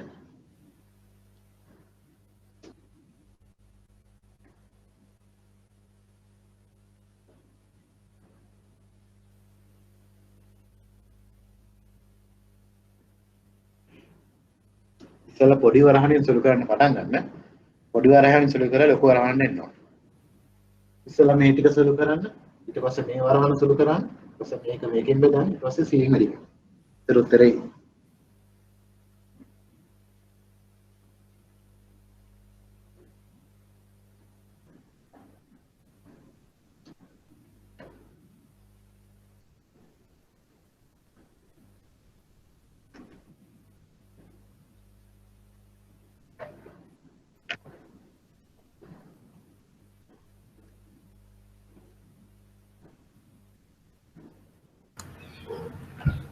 සර් මොඩල් පේපර් එක කොහොමද ගන්න අපි හම්බුන්නේ නැති කට්ටිය?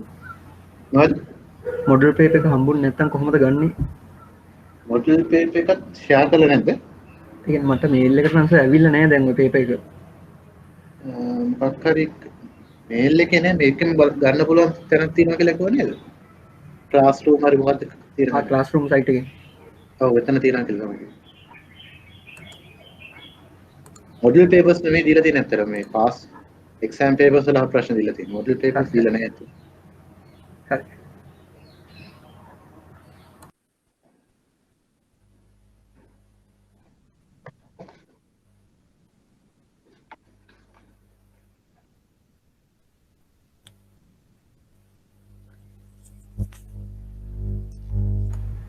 සර් පොඩි දෙයක් අහන්නද? ඕකේ. දැන් එක්සෑම් එක සර් සෙප්තැම්බර් තියන්නේ දෙකම එකට මික්ස් කරලා. දැනට එහෙම තමයි කියන්නේ. සැප්තැම්බර් තියෙන එකක් නැති සමහර දැන් මොකද ක්ලාසස් පටන් ගත්තේ දැන් ජූන් වලනේ. සාමාන්‍යයෙන් ක්ලාස් පටන් ගන්නේ අප්‍රේල් වල. එකමාරක් පහු වෙලානේ. සමහර විට ඒ නිසා ඔක්තෝබර් වගේ වෙන්න ඉඩ තියෙනවා. තාම මොකද එහෙම තීරණයක් කරන්නේ නැහැ. එතකොට ගෲප්ස් දෙකම එකට tie බොහෝ විට එක්සෑම්. හොඳයි නේද? ආම කියන්නේ කොරෝනා ඉවරත් නැහැ තාම. කොරෝනා එකක් තියෙනවා සර් නේ. එහෙම එකක් නම් තියෙනවා තමයි. ඒක තමයි. කොහොමද අගෝස්තු විතර නම් එක්සෑම් තියන්න දෙයක් නැහැ. කොහොමද සැප්තැම්බර් වෙහි කොහොම මොකක් හරි එක්සෑම් එකක් තියන්න. ඔව්. සර් උත්තරේ කීයද? ඔය දින උත්තරේ කීයද? 24.87යි. කීයද? 24.87යි. 24යි. 25යි. එතනන් වෙන්න බෑ. කොහේරි වැරදිලා තියෙනවා. 25 දුත්ත නෑ ඒක උත්තරේ. ඒක පරිණාමයක් වෙන්න බෑ. බුදලා නෑ යාර. 248.69 උත්තරේ හරියට උත්තරේ. කීයද? 248.69. 24.87ක් සෙයිනල සුළු කර ඒ ගානනේ. එකෙන් බෙදන්න ඕනේ. මේ වල දශමයකින් බෙදන්න අමතක වෙලා ඉන්නවා. මෙතන මේ දශම එකක් තියෙනවා පේනව නේද? R වලින් බෙදන්න. දශමයකින් බෙදන්න. ඒක අමතක වෙලා. දශමයෙන් R වලින් බෙදන්න. හරි සර්. හරි. 248.69 ඉන්න ඕනේ. හරියට හරි.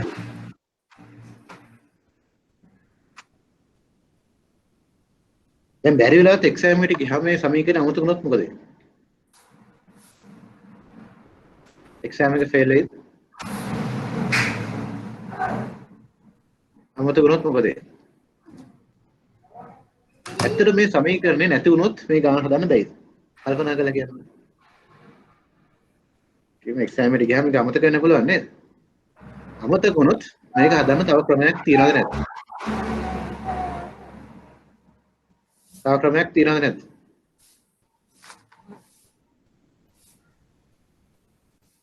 තියනවද නැද්ද? හිතෙන්නේ නැද්ද? ඔය ඇත්තටම ගත්තොත් මේ සමීකරණය ලොකුයි නේද? එක්සෑම් එකට යද්දි අමතක වෙන්න පුළුවන්.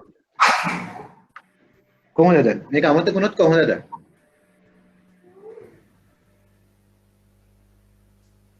අපි දන්නවා වර්තමාන අග වෙන තව සමීකරණයක්. මොකද්ද වර්තමාන අග වෙන තනිත් සමීකරණේ? එක මුදල් ප්‍රවාහයක් තියෙනවා නම් කොහොමද හදන්නේ? අනාගත වටිනාකම බෙදීම එක ධන r වල n වෙනි බලය නේද? අර මොකද කරන්න පුළුවන්? මේ හැම එකක්ම තනි තනියෙන් වට්ටම් කරන්න පුළුවන් නේද? මේක එක ධන දශම එකේ පළවෙනි බලය. මේක එක ධන දශම එකේ දෙවෙනි බලය. මේක එක ධන දශම එකේ තුන්වෙනි බලය නේද? ත්‍රිවිධ වට්ටම් කරලා එකතු කරොත් මේ ඉන්නේ දැන් ආ උත්තරේ කීයද 248.63 නේද? 248.69. එහෙම නේද? උත්තරේ ඉන්නේ 248.69. එහෙනම් මේ සමීකරණය අත්‍යවශ්‍යද එක්සෑම් එකට? අත්‍යවශ්‍ය නැද්ද? අත්‍යවශ්‍යම නැහැ. ඇයි? ඒ සමීකරණය අමතක වුණොත් අපි අර කලින් ඉගෙන ගත්ත අර සමීකරණය භාවිතා කරලා වෙන වෙනම වට්ටම් කරලා උත්තරේ හොයාගන්න පුළුවන් නේද? එකම ප්‍රශ්නේ මොකක්ද? මේ මගන්න කියන තියෙන ප්‍රශ්නේ මොකක්ද? මොකක්ද තියෙන ප්‍රශ්නේ? වෙලා යනවා. වැඩි වෙලාවක් යන්න පුළුවන්. ඒ තමයි ප්‍රශ්නේ නැත්තම් මේ විදිහට හදන්න පුළුවන් ප්‍රශ්නේ.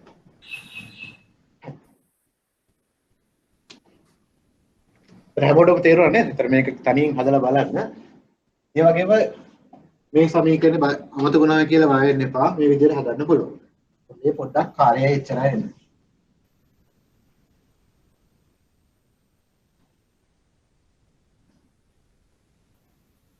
මෙහෙම ගානක් දුන්නොත් මේ තමයි බිඳුව 1 2 3. මෙතන 100යි, මෙතන 200යි, මෙතන 300යි. මෙහෙම දුන්නොත් කොහොමද අපි හදන්න වෙන්නේ මේ? මෙහෙම දීලා පොළි අනුපාතිකයේ 10%යි වර්තමානය ගියන්නේ කිව්වොත් කොහොමද ගන්නේ? අර සමීකරණයෙන් හදන්න පුළුවන්. වාර්ෂිකයක් කියන සමීකරණයෙන් හදන්න පුළුවන්. මේක වාර්ෂිකයක්ද ඉස්සෙල්ලා? වාර්ෂිකයක් නෙමෙයි. වාර්ෂිකයක් නෙවෙයි, ඒක මුදල් ප්‍රවාහය නෙවෙයි. එවනම් වාර්ෂිකයක සමීකරණය භාවිතා කරන්න පුළුවන්ද? භාවිතා කරන්න බෑ නේද? එවනම් මොකද කරන්නේ? එහෙනම් කොහොමද හදන්නේ?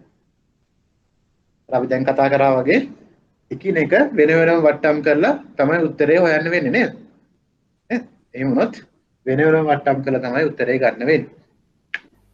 දැන් මතක් ගන්න ගත්තේ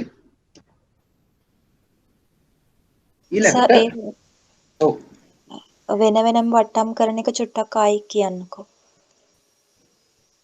කියන්නේ වෙන වෙනම වට්ටම් කරනවා කියන්නේ මේක දැන් පොළි අනුපාතිකයේ 10% කියන මේක වට්ටම් කරන්නේ කොහොමද? එක ධන පොළි අනුපාතිකයේ 10% කාලය කොච්චරද? මෙතන මෙතන කොච්චර කාලයක් තියෙනවද? අතරනේ ගේන්න ඕනේ කොච්චර කාලයක් තියෙනවද? මෙතන කොච්චර කාලයක් තියෙනවද? අවුරුදු 1යි නේද? එන මෙතන ඉන්නවලාගේ 1යි. 200 ගත්තොත් එකත් 1 ධන දශම 1යි කාලය කොච්චරක් තියෙනවද? මෙතන 1යි, මෙතන 1යි. එන එතන ඉන්නවලාගේ 2යි. මෙතන ආවම 1 ධන දශම 1යි ඉන්නවලාගේ මෙතන 1යි, 2යි, 3යි. ඉන්නවලාගේ 3ක් වෙනවා නේද? ඒතර වෙන වෙනම වට්ටම් කරා. එතන උත්තරයක් එයි, මෙහෙම උත්තරයක් එයි. මේ තුනේම එකතුව තමයි වර්තමාන අගය කියලා කියන්නේ. තේරුණාද? තේරුණාද? හරි සර්. හරි සර්. ඊළඟට වැදගත්ම දේ තමයි අපි ඉගෙන ගත්ත මේ සමීකරණ. මේක තමයි වැදගත්ම සමීකරණය. අපි කිව්වා අනාගත වටිනාකම සමානයි වර්තමාන අගය වැඩි කිරීම එක ධන r වල n වෙනි බල. මේ සමීකරණේ සාධක කීයක් තියෙනවද? සාධක කීයක් තියෙනවද? අනාගත වටිනාකම තියෙනවා, වර්තමාන වටිනාකම තියෙනවා, පොළි අනුපාතිකයේ තියෙනවා, කාලය තියෙනවා නේද? එතකොට එක්සෑම් එකේදී අපි දැනගන්න ඕනේ මේ හතරේ ඕනෑම තුනක් දුන්නොත් අනිත් එක හොයන්න පුළුවන් වෙන්න ඕනේ. තේරුණා? මේ සාධක හතරෙන් ඕනෑම තුනක් දුන්නොත් අනිත් එක හොයන්න පුළුවන් වෙන්න ඕනේ. ඒ වගේ ප්‍රශ්න ගොඩක් එක්සෑම් එකේ ඇවිල්ලා තියෙනවා. ඒ නිසා අපි බලමු උදාහරණ කීපයක්. මේ හෑන්ඩ් අවුට් එකටම ගියොත්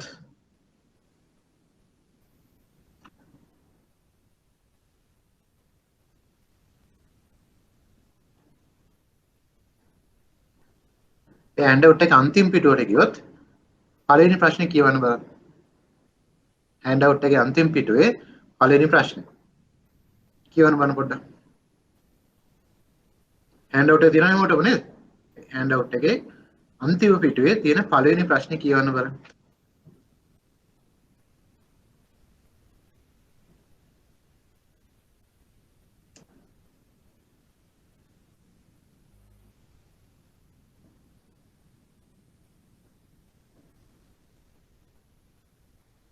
මේ ගණන් හදන විදිහ පොඩ්ඩක් බලා ගන්න. ඊපස්සේ අනිත් ගණන් හදන විදිහටම තමයි. මොනවද කියන්නේ ඉස්සෙල්ලා? US Treasury offers to sell you a bond. එනේ ඇමරිකාවේ භාණ්ඩාගාරය වාට බැඳුම් කරයක් විකුණනවා ඩොලර් 585.43කට.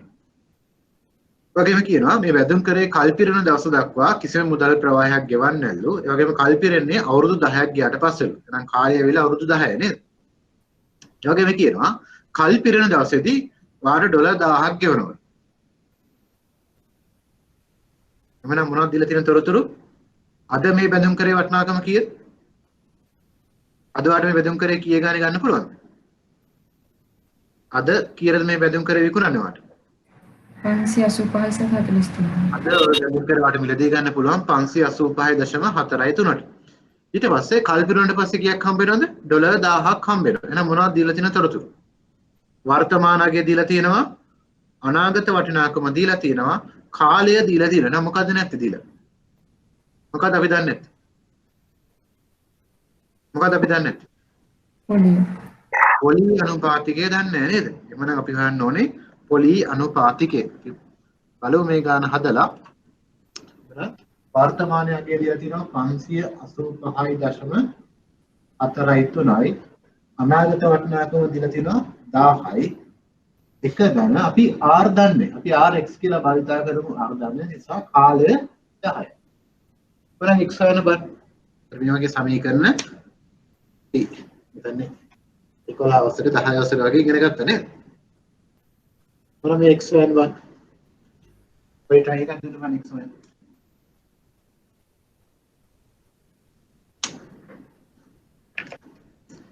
1000 සමානයි 585.43 වරහන් තුල 1 ධන x 10 වෙනි බලය. යවන්න x කියන එක. x කියලා කිව්වේ r. x ඕනේ අපි ආම බලන්න. යවන්න මේ r වල r කීයද? මේක තමයි අපෙන් අහන්නේ. මේක කීයද කියලා තමයි අහන්නේ.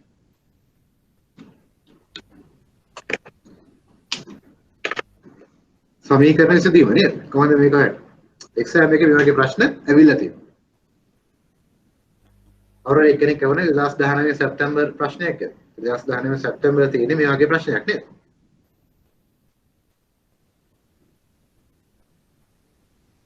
කොහොමද හදන්නේ? හරි. හදන විදිය බලා ගන්න. එක්සෑම් එකට આવත් හදන්න එක විදිහට වෙන මොකද කරන්නේ? ඉස්සල්ලා මේ දෙකත්ම මේකට බෙදන්න පුළුවන් 585.43 නේද? සමීකරණය ගත්තොත් එක පැත්තකට කරන දේ අනිත් පැත්තටත් කරන්න ඕනේ නේද? මේකට බෙදන්න පුළුවන් අපිට 585.43. මේකට මේක කැපිලා යනවා. ඒත් මේකත් උත්තරය වෙලා 1000 බෙදීම 585.43.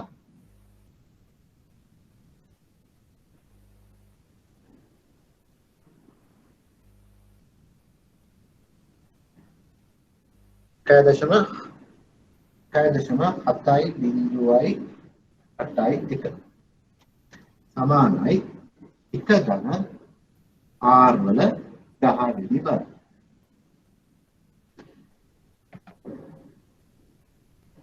එතකොට අපි දන්නවා එකතු කිරීමක් නම් අයින් කරන්න මොකද කරන්නේ?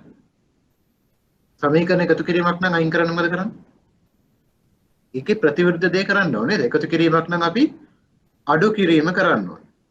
වැඩි කිරීමක් නම් මෙතන මොකද කරන්නේ? වැඩි කිරීමක් නම් වැඩි කිරීම අයින් කරන අපි බෙදීම කරා නේද? දැන් අපිට තියෙන ප්‍රශ්නේ වර්ගයක් තියෙනවා නේද? වර්ගයක් අයින් කරන්නේ කොහොමද?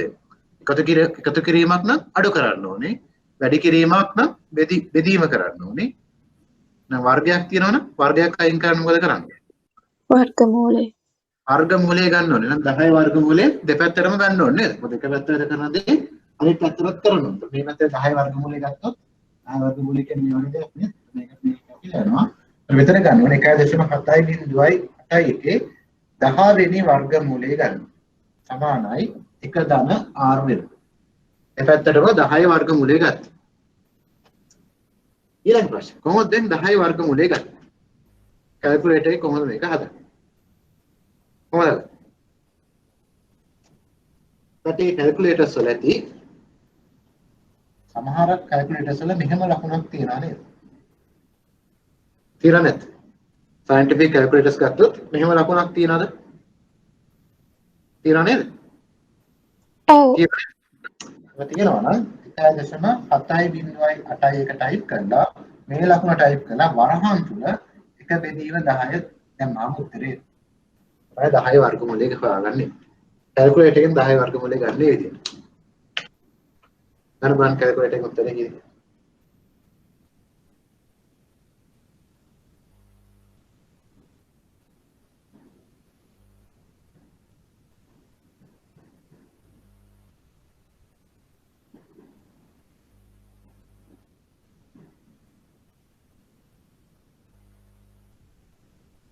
කී දෙනෙක්ද? කයි දශම බිඳුවයි පහයි අතර.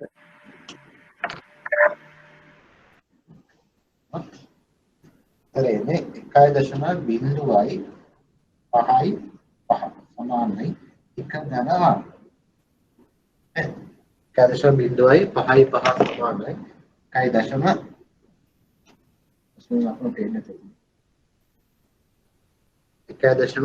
1.0.5 සමානයි 1 ධන. එහෙනම් මේ එකයි කරන්න මොකද කරන්නේ? එකතු කිරීමක් නම් අයින් කරන්න ප්‍රතිවිරුද්ධ දේ කරන්න ඕනේ නේද? අඩු කරන්න ඕනේ නේද? එතකොට මේ පැත්තෙන් එකක් ගියාම පැත්තෙන් එකක් අඩු කරනවා නම් මේ පැත්තෙන් එකක් අඩු කරන්න ඕනේ. කැල්සියම් 0.5 අඩු කිරීම එක සමානයි R. ඒ කියන්නේ 0.5 සමානයි R. ඒක ප්‍රතිශත ලකුණක් කියලා කියන්නේ මොකද? 100න් අඩි කරොත් 5.5 100 නේද? සමානයි R. තේරෙනවද ගාන හදපෙටි? ටිකක් ප්‍රැක්ටිස් කරන්න මේ ගාන මේ විදිහට තමයි හදන්නේ. ඕනෙම ගානක් දුන්නත් මේ විදිහට තමයි හදන්නේ. දැන් R වලගේ කීයද? 5.5 නේද? හදපෙටි තේරුණාද?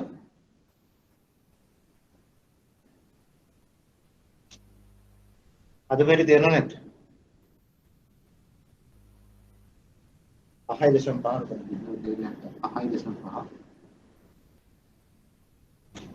තේරුණා නැද්ද?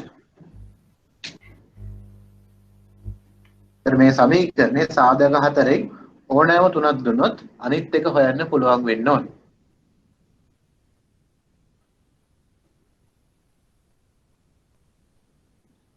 Excel එකක් තියෙනවා මේකට වෙනම ෆන්ක්ෂන් එකක්. Excel එක තියෙනවා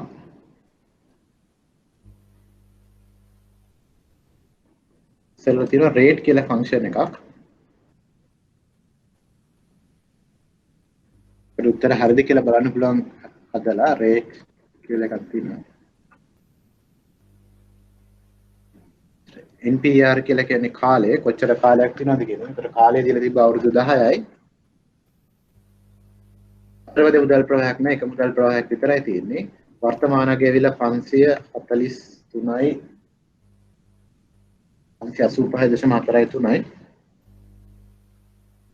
අනාගත වටිනාකම ඇවිල්ලා 1000යි.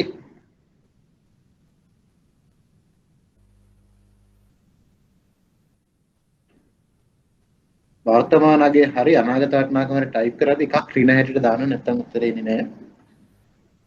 උත්තරේ එනවා 5.5. සර් කැල් එකෙන් හදන විදිය කියන පොඩ්ඩක්. කැල් එකෙන් මොකක් හදන්න හිටද ඕනේ?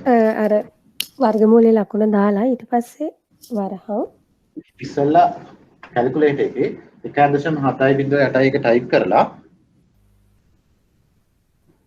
ටයිප් කරාට පස්සේ කැල්කියුලේටර් එකේ මෙහෙම ලකුණක් තියෙනව නේද? ඔව් ඊට පස්සේ වරහන් සමහර වෙලාවෙ මෙහෙම ලකුණක් yx කියලා.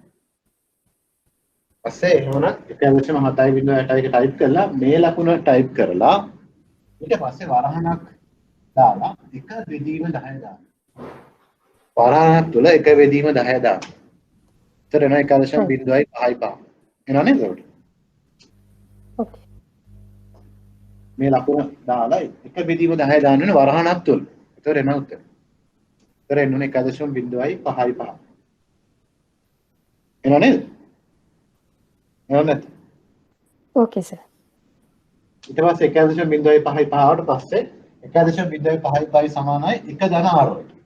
එහෙනම් මේ එක අයින් කරන්න මේ පැත්තට එකක් අයින් කරන්න ඕනේ මේ පැත්තට එකක් අයින් කරන්න. එතකොට එනවා 0.055 සමානයි r.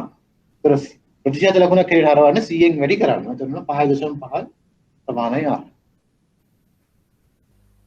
මෙතනින් විතරක් උත්තර නැවතුවත් හරි. හදන්න ඕනෙත් නැති. තේරුණා නැද්ද? හදපු විදිහ විතරක් බලා ගන්න ඕනම ගානක් දුන්නොත් මේ විදිහට තමයි හදන්නේ. වැදගත්ම දේ තමයි අර මම කිව්වා වගේ මේ සමීකරණයේ සාධක හතරක් තියෙනවා. හතරෙන් ඕනෑම තුනක් දුන්නොත් අනිත් එක හොයන්න පුළුවන් වෙන්න ඕන. ඒතර මේ තියෙන්නේ සමීකරණ විසඳීම නේද? ඔයාලා පන්ති ඉගෙන ගත්ත සමීකරණ විසඳීම. තේරුණාද ගාන? ගෙදරදී තනියෙන් හදන්න අපි ඊළඟ ගානට ගියොත් ඒක වීඩියෝට චුට්ටක් අමාරුයි.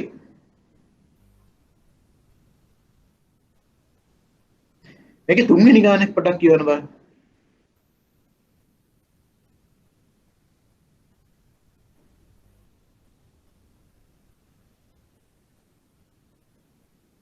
තුන්වෙනි ගාන පොඩක් කියවන්න. Microsoft 2004 කියලා ගානක් තියෙනව නේද? ඒ ගාන පොඩ්ඩක් කියවන්න බලන්න.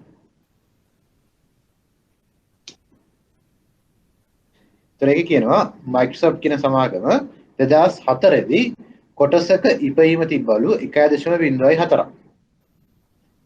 ඒ වගේම කියනවා ඒ සමාගමේ කොටසක ඉපයීම 10% අවුරුදු 10ක් පුරා මේ සමාගමේ කොටසක ඉපයීම පසුගිය අවුරුදු 10 ගත්තොත් 124.1කින් වර්ධනය වෙලා තියෙනවා. කොටසක ඉපයීම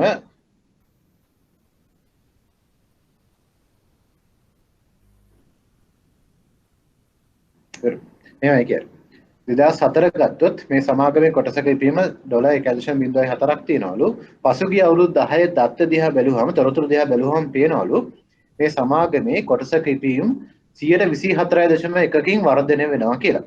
ඔගෙම කියන ඊළඟ කොටසෙන් ගානේ කියන්නේ මේ වර්ධන වේගයම තියාගත්තොත් මේ වර්ධන වේගයම නොවෙනස්ව තියාගත්තොත් මේ සමාගමේ කොටසක ඉපයීම දෙගුණයක් වීමට කොච්චර කාලයක් ගත වෙනවද කියලා අහන්න.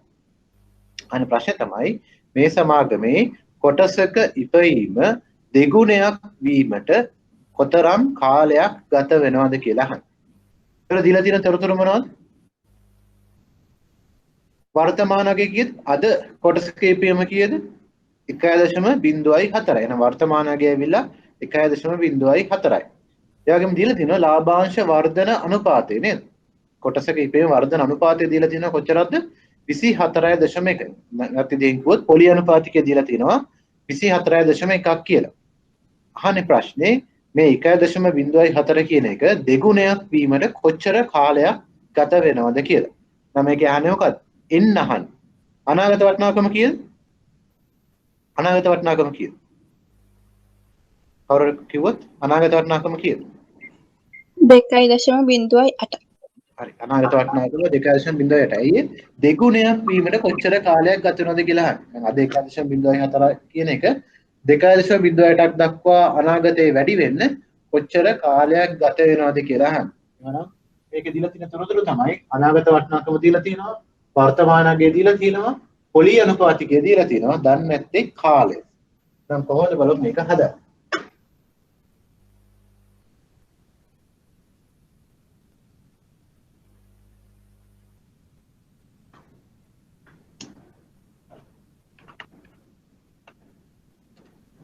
එතකොට වර්තමාන වටිනාකම දෙන 1.04ක් කියලා වර්ධන අනුපාතයේ 124.1යි අපි දන්නේ කාලය ඉන්නලාගේ නැහැ. හැබැයි අනාගත වටිනාකම වෙලා 2.08යි. මේක තමයි අපි දීලා තියෙන තොරතුරු. මොන පොඩක් try කරන්න බලන්න කොහොමද හදන්නේ කියලා.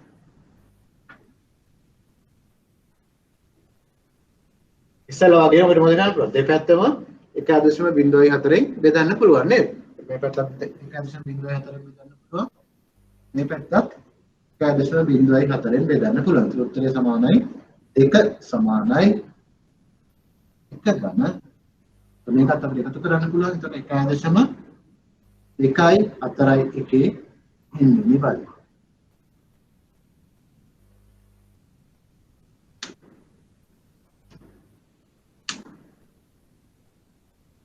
මෙතන නිකන් ඔබටම තේරුණා?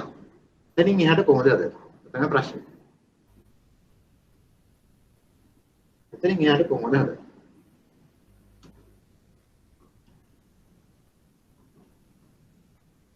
මේ n කියන එක බලය අයින් කරන්නේ කොහොමද? ඊළඟ ප්‍රශ්නේ.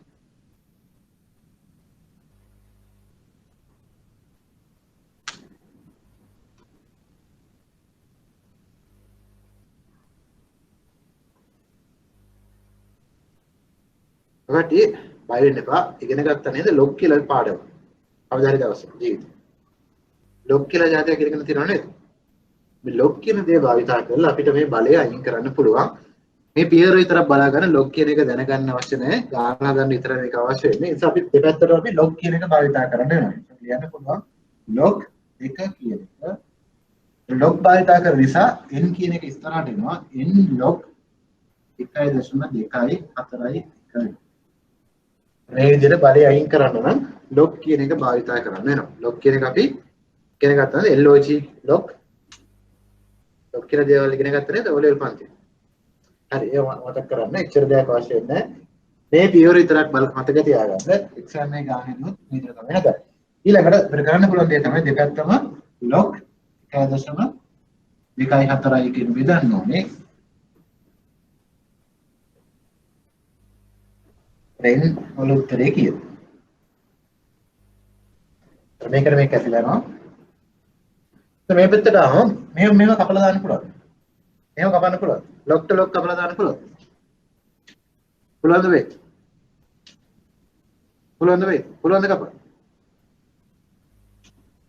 එහෙම කපලා දාන්න පුළුවන්ද වෙයි? පුළුවන්ද වෙයි?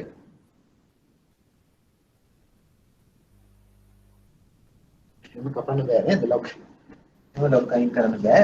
එතන තියන්ත විතරුනේ අපිට n සමානයි log 2 බෙදීම log 1.241. දැන් හැමෝම ගාම scientific calculators තියෙනවා නේද? scientific calculators වල log 2 හොයන්න පුළුවන් නේද? log කියලා බටන් එකක් ඇති. log කියලා බටන් එක ඔබලා 2 කියන එක ගුවොත් උත්තරේ කීයද? මම ගා scientific කියන්නේ. ඒ නිසා කවුරුහරි බලලා කියන්න. log 2 කියන එකේ උත්තරේ කීයද? කීයද? log 2 කියන එකේ උත්තරේ කීයද? 0.3.1.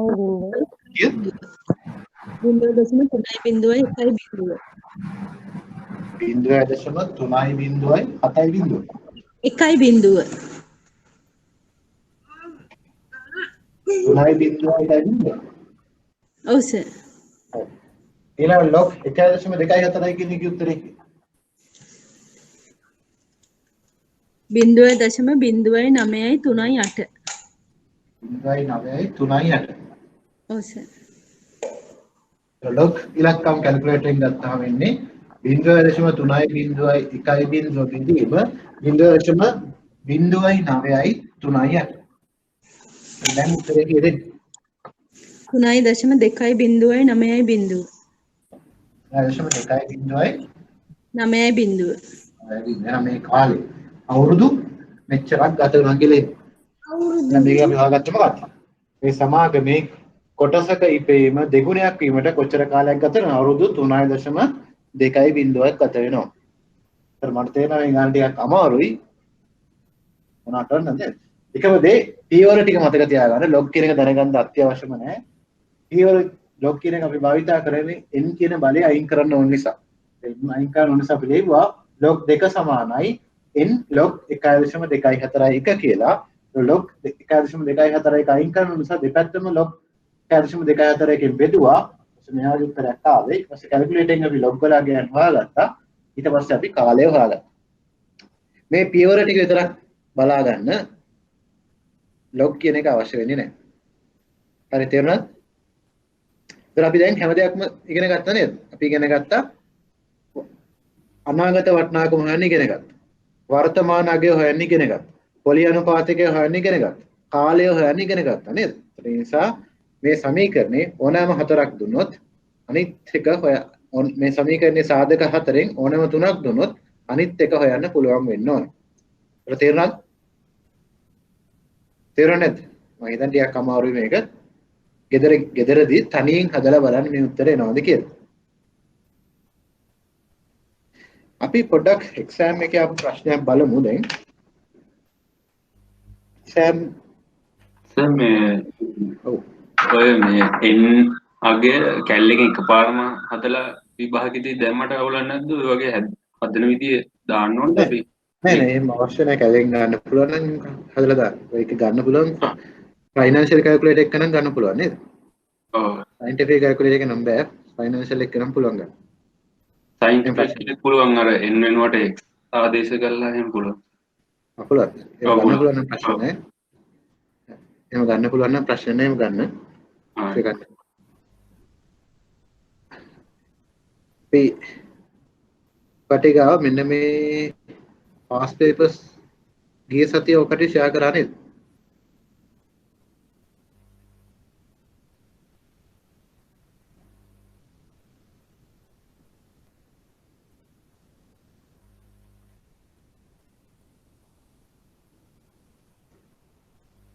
කටියට past papers ගිය සතියේ ෂෙයා කරා නේද? introduction to finance කියලා අපි ගිය සතියේ අර ප්‍රශ්නයක් කතා කරමින් හිටියේ. ඒක hand out එක හැමෝම ගාව තියෙනවා. ඔව් sir. past exam questions introduction to finance කියලා එකක් තියෙනවා හැමෝම ගාව. හැමෝම ගාව තියෙනවා නේද මේක? හරි ඒකේ පළවෙනි පිටුවේ තියෙනවා 2019 සැප්තැම්බර් exam paper එක. 2019 සැප්තැම්බර් exam paper එකේ 9 වෙනි ප්‍රශ්න කියවන්න බලන්න පොඩ්ඩක්. 2019 සැප්තැම්බර් පළවෙනි ප්‍රශ්නේ 9 වෙනි කොටස. මේක නැති කවුරු හරි ඉන්නවද? මේ ප්‍රශ්නේ තාම හොයාගන්න බැරි වෙච්ච අය ඉන්නවද තාම? ඔව් සර්. හැමෝම ගා තියෙනවා නේද? මම ප්‍රශ්නේ කියවන්නම්. A person has LKR 2.5 million and wish to retire in 18 years. At the time of retirement, he will require LKR 10 million. What is the annual interest rate that he need to earn to reach LKR 10 million at retirement, assuming no additional funds? මේ කියන්නේ මොකක්ද? එක්තරා පුද්ගලයෙක් ඉන්නවලු. එයා ගාව දැන් රුපියල් මිලියන 2.5ක් තියෙනවා කියනවා. ඒතර එයා අද ඉඳලා තව අවුරුදු 10කින් විශ්‍රාම ගන්න බලාපොරොත්තු වෙනවලු. විශ්‍රාම ගන්න දවසේ එයාට ඕනෙලු රුපියල් මිලියන 10ක්. අද එයා ගාව තියෙන රුපියල් මිලියන 2.5යි. නමුත් අර විශ්‍රාම ගන්න දවසේදී රුපියල් මිලියන 10ක් ඕන වෙනවලු. එයා විශ්‍රාම ගන්න දෙන්නලා අවුරුදු 18ක් ගියාට පස්සේ අහනවා එයාට රුපියල් මිලියන 10ක් වෙන්න කුමන පොලි අනුපාතිකයක් යටතේ මුදල් ආයෝජනය කළ යුතුද කියලා අහන්නේ නේද? මොකද මොනවද දීලා තියෙන තොරතුරු? වර්තමාන අගය කීයද? රුපියල් මිලියන 2.5යි නේද? අනාගත වටිනාකම දීලා තියෙන රුපියල් මිලියන 10යි. කාලය දීලා තියෙනවා එන්නවල අගය දීලා තියෙන අවුරුදු 18යි. දීලා නැත්තේ මොකද්ද? පොලි අනුපාතිකය R දීලා නැහැ නේද? එනවා වගේටින් අහන්නේ R වල අගය හොයන්න.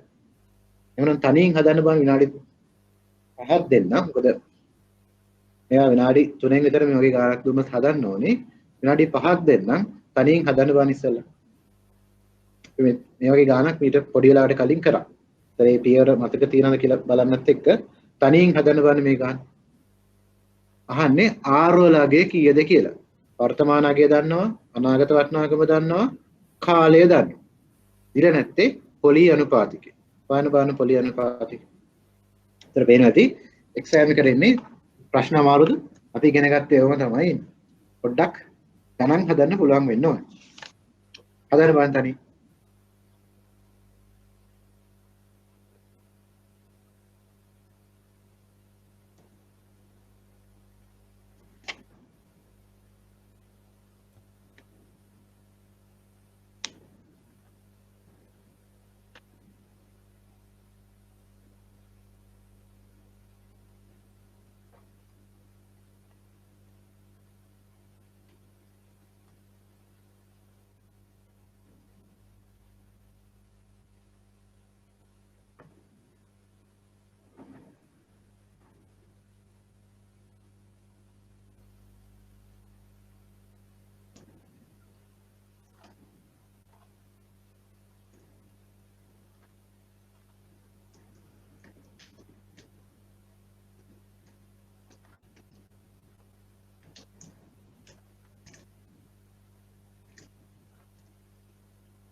8.0.06 පොඩ බලමු.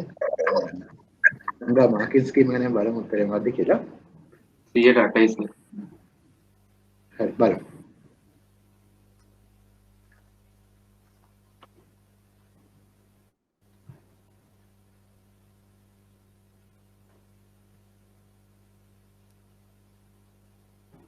දශම බිඳුව එකක් වගේ ඉන්න උත්තරේ හරියට හදුවොත් මේ හදපු උත්තරේ හරිද කියලා බලන්න විදියකුත් තියෙනවා කොහොමද? කොහොමද හරිද කියලා බලන්න. 2.5 වැඩි කිරීම 1 ධන වාගේ උත්තරේ වැඩි කිරීම 18 නේද? එහෙම කරාට පස්සේ උත්තරේ එන්නේ 10 නේද? ඔන්න අනිත් පැත්තට හදලා බලන්න පුළුවන් මේ උත්තරේ හරිද කියලා.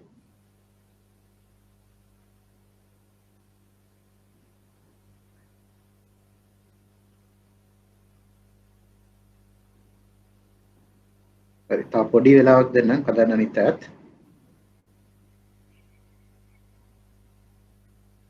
අද මේක ලකුණු දෙකක ප්‍රශ්නයක්. ඒ නිසා අඩුම ගානේ විනාඩි 3න් විතරවත් හදන්න පුළුවන් වෙන්න ඕන.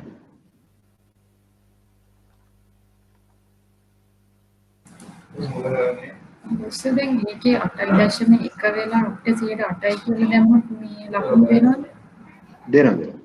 වගේ තීවර ටික තියෙනවනේ එක්සෑම් එකේ ඒක ඉන්න ලකුණු දෙනවා.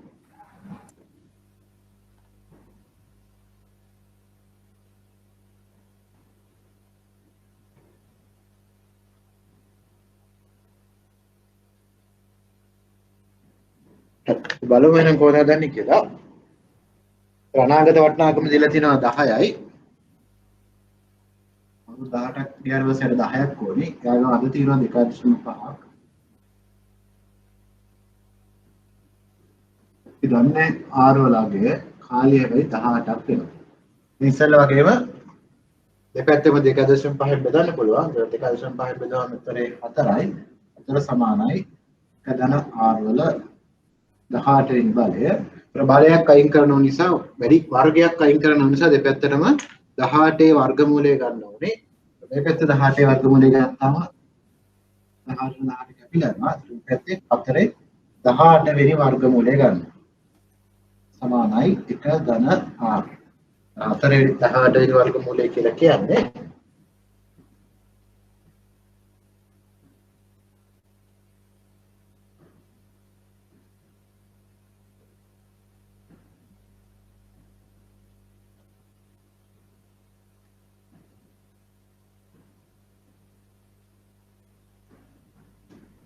දශම බිඳුවයි 8යි බිඳුවයි බිඳුවයි 6 මේ 1 ධන R සමානයි බිඳුව දශම බිඳුවයි 8යි බිඳුවයි බිඳුවයි 6 උත්තරේ ඉන්නේ 8.0.6 8 කියන එක ආසන්න වශයෙන් හරිම උත්තරේ 8.1යි. නමුත් 8.0.06 තමයි කැල්කියුලේට් කරාමින්. හරි. මේක අපේ තේරෙනවද මොටෝ? දැන් හැමෝටම පුළුවන් ඉන්නනේ මේ ගානක් දුන්නොත් හදන්න නේද? පුළුවන්. පුළුවන් නේද? තව එක්සෑම් එක පාස් වෙන තව ලකුණු කීයද උනේ? තව ලකුණු 43යි ඕනේ නේද? අද එක්සෑම් එකේ ලකුණු සමහර අවුරුදු ලකුණු 40 උනොත් පාස් කරනවා. ඒත් පාස් වෙන්නේ නැහැ. මේ වගේ ලේසි කරනොත් සමහර වෙලාවට වරද්ද ගන්න එක වෙලා තියෙනවා. හරි. මේ වගේ තව ලේසි ගානක් ඇවිල්ලා තිබ්බා. මේ හෑන්ඩ් අවුට් එකේම දෙවෙනි පිටුවට ගියොත් 2017 සැප්තැම්බර් පළවෙනි ප්‍රශ්නේ 9 වෙනි කොටස. ඒක හදන්න බලන්න. 2017 සැප්තැම්බර් පළවෙනි ප්‍රශ්නේ 9 වෙනි කොටස. කියනවා අද පොලි අනුපාතය 112.2යි වරහන් තුල කියනවා වාර්ෂික වැල් පොලිය ලෙස එකතු වන නම් වසර 3ක කාල පරිච්ඡේදයකදී ලැබිය යුතු රුපියල් 10000ක වර්තමාන අගය කීයද කියලා අහනවා. නම් වසර 3ක කාල පරිච්ඡේදයකදී ලැබිය යුතු රුපියල් 10000ක වර්තමාන අගය කීයද? එහෙනම් මොනවද දීලා තියෙන්නේ? පොලි අනුපාතය දන්නවා, කාලය දන්නවා, අනාගත වටිනාකම දන්නවා. අහන්නේ වර්තමාන අගය කීයද කියලා. හොයන්න බලන්න හැමෝටම පුළුවන් වෙන්න ඕන ලේසියෙන් ලකුණු දෙකක් ගන්න පුළුවන්.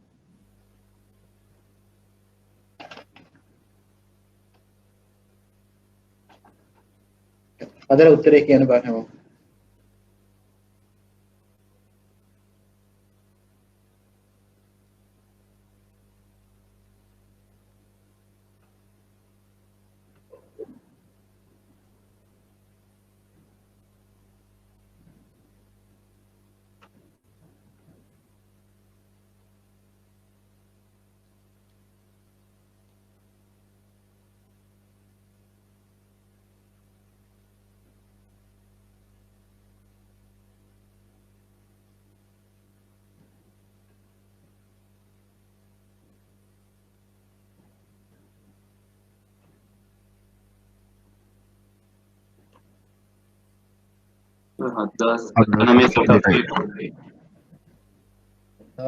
මේ සත 81ක් වගේ නේද? ඔව්. හරියට දුවත් එන්නේ 7079 සත 81ක් වගේ. අනිත් පැත්ත හදන්න බෑ.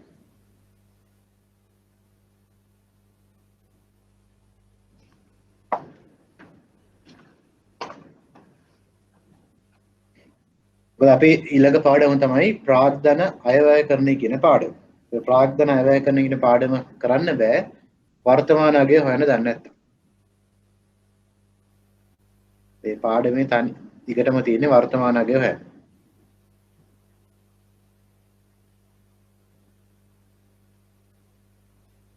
මේ ගාන දීලා තියෙන කරකුඩු තමයි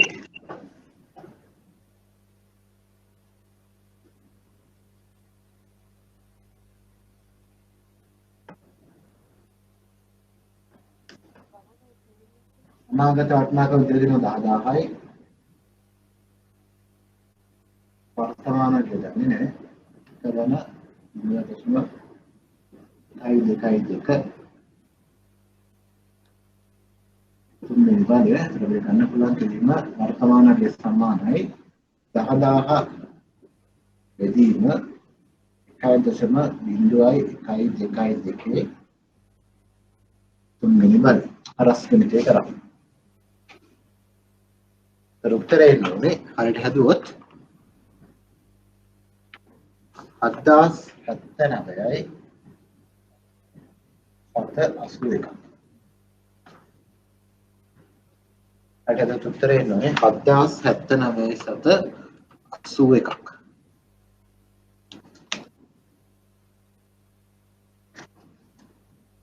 මම පේපර්ස් බැලුවොත් මම මේක දෙන්නේ එක ලකුණයි.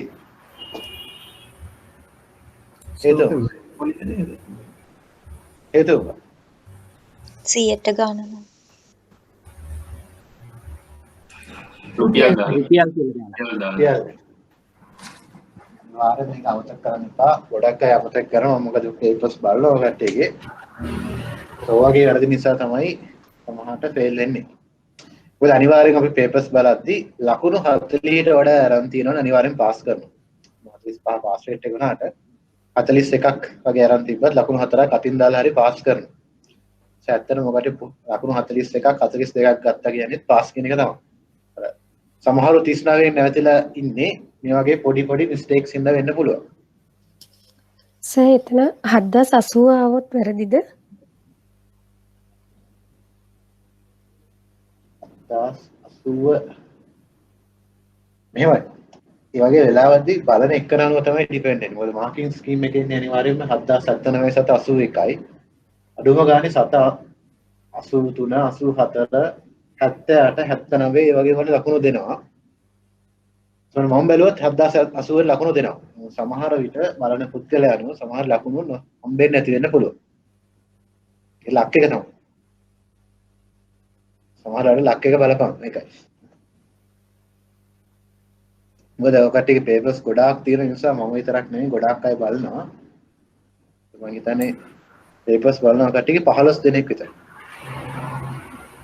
එක එකනා එක විදිහට ලකුණු දෙන්න නිසා උවන් තරම් හරිම උත්තරේ ගන්න එතකොට ලකුණු හම්බෙන්නේ. සෝගේ පොඩි ප්‍රශ්නයක් තියෙනවා.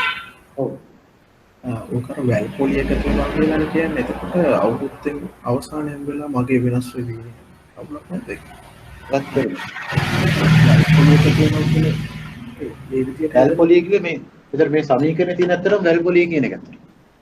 මම එදා කියලා දුන්නේ නේද කම්පවුන්ඩින් කියලා කියන්නේ වැල් පොලිය. මේක මොකද නැත්තරම වාද 7079ක් තැන්පත් කරොත් මොකද ඒ අවුරුදු 3ක් නේ පළවෙනි අවුරුද්ද අවසානයේ පොලියක් හම්බ වෙනවා නේද? නේද? ඊළඟ අවුරුද්දේදී මේ 7079යි 781යි මේ දෙකේම එකතුවර තමයි ඊළඟ අවුරුද්දේ පොලිය හම්බ වෙන්නේ. එහෙම ගියොත් තමයි 10 10 එන්නේ.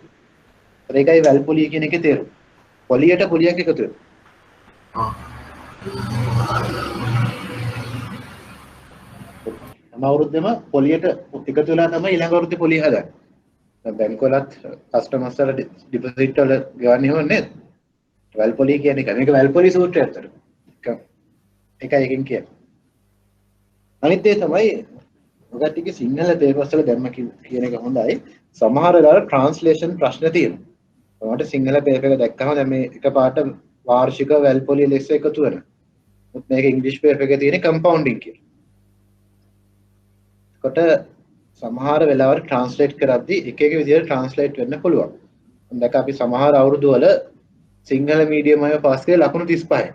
එහෙම උනේ සමහර වෙලාවදී ට්‍රාන්ස්ලේෂන් නිසා සමහරට ප්‍රශ්නයක්ම වැරදි. ඒ වෙලාවට ලකුණු දුන්නා.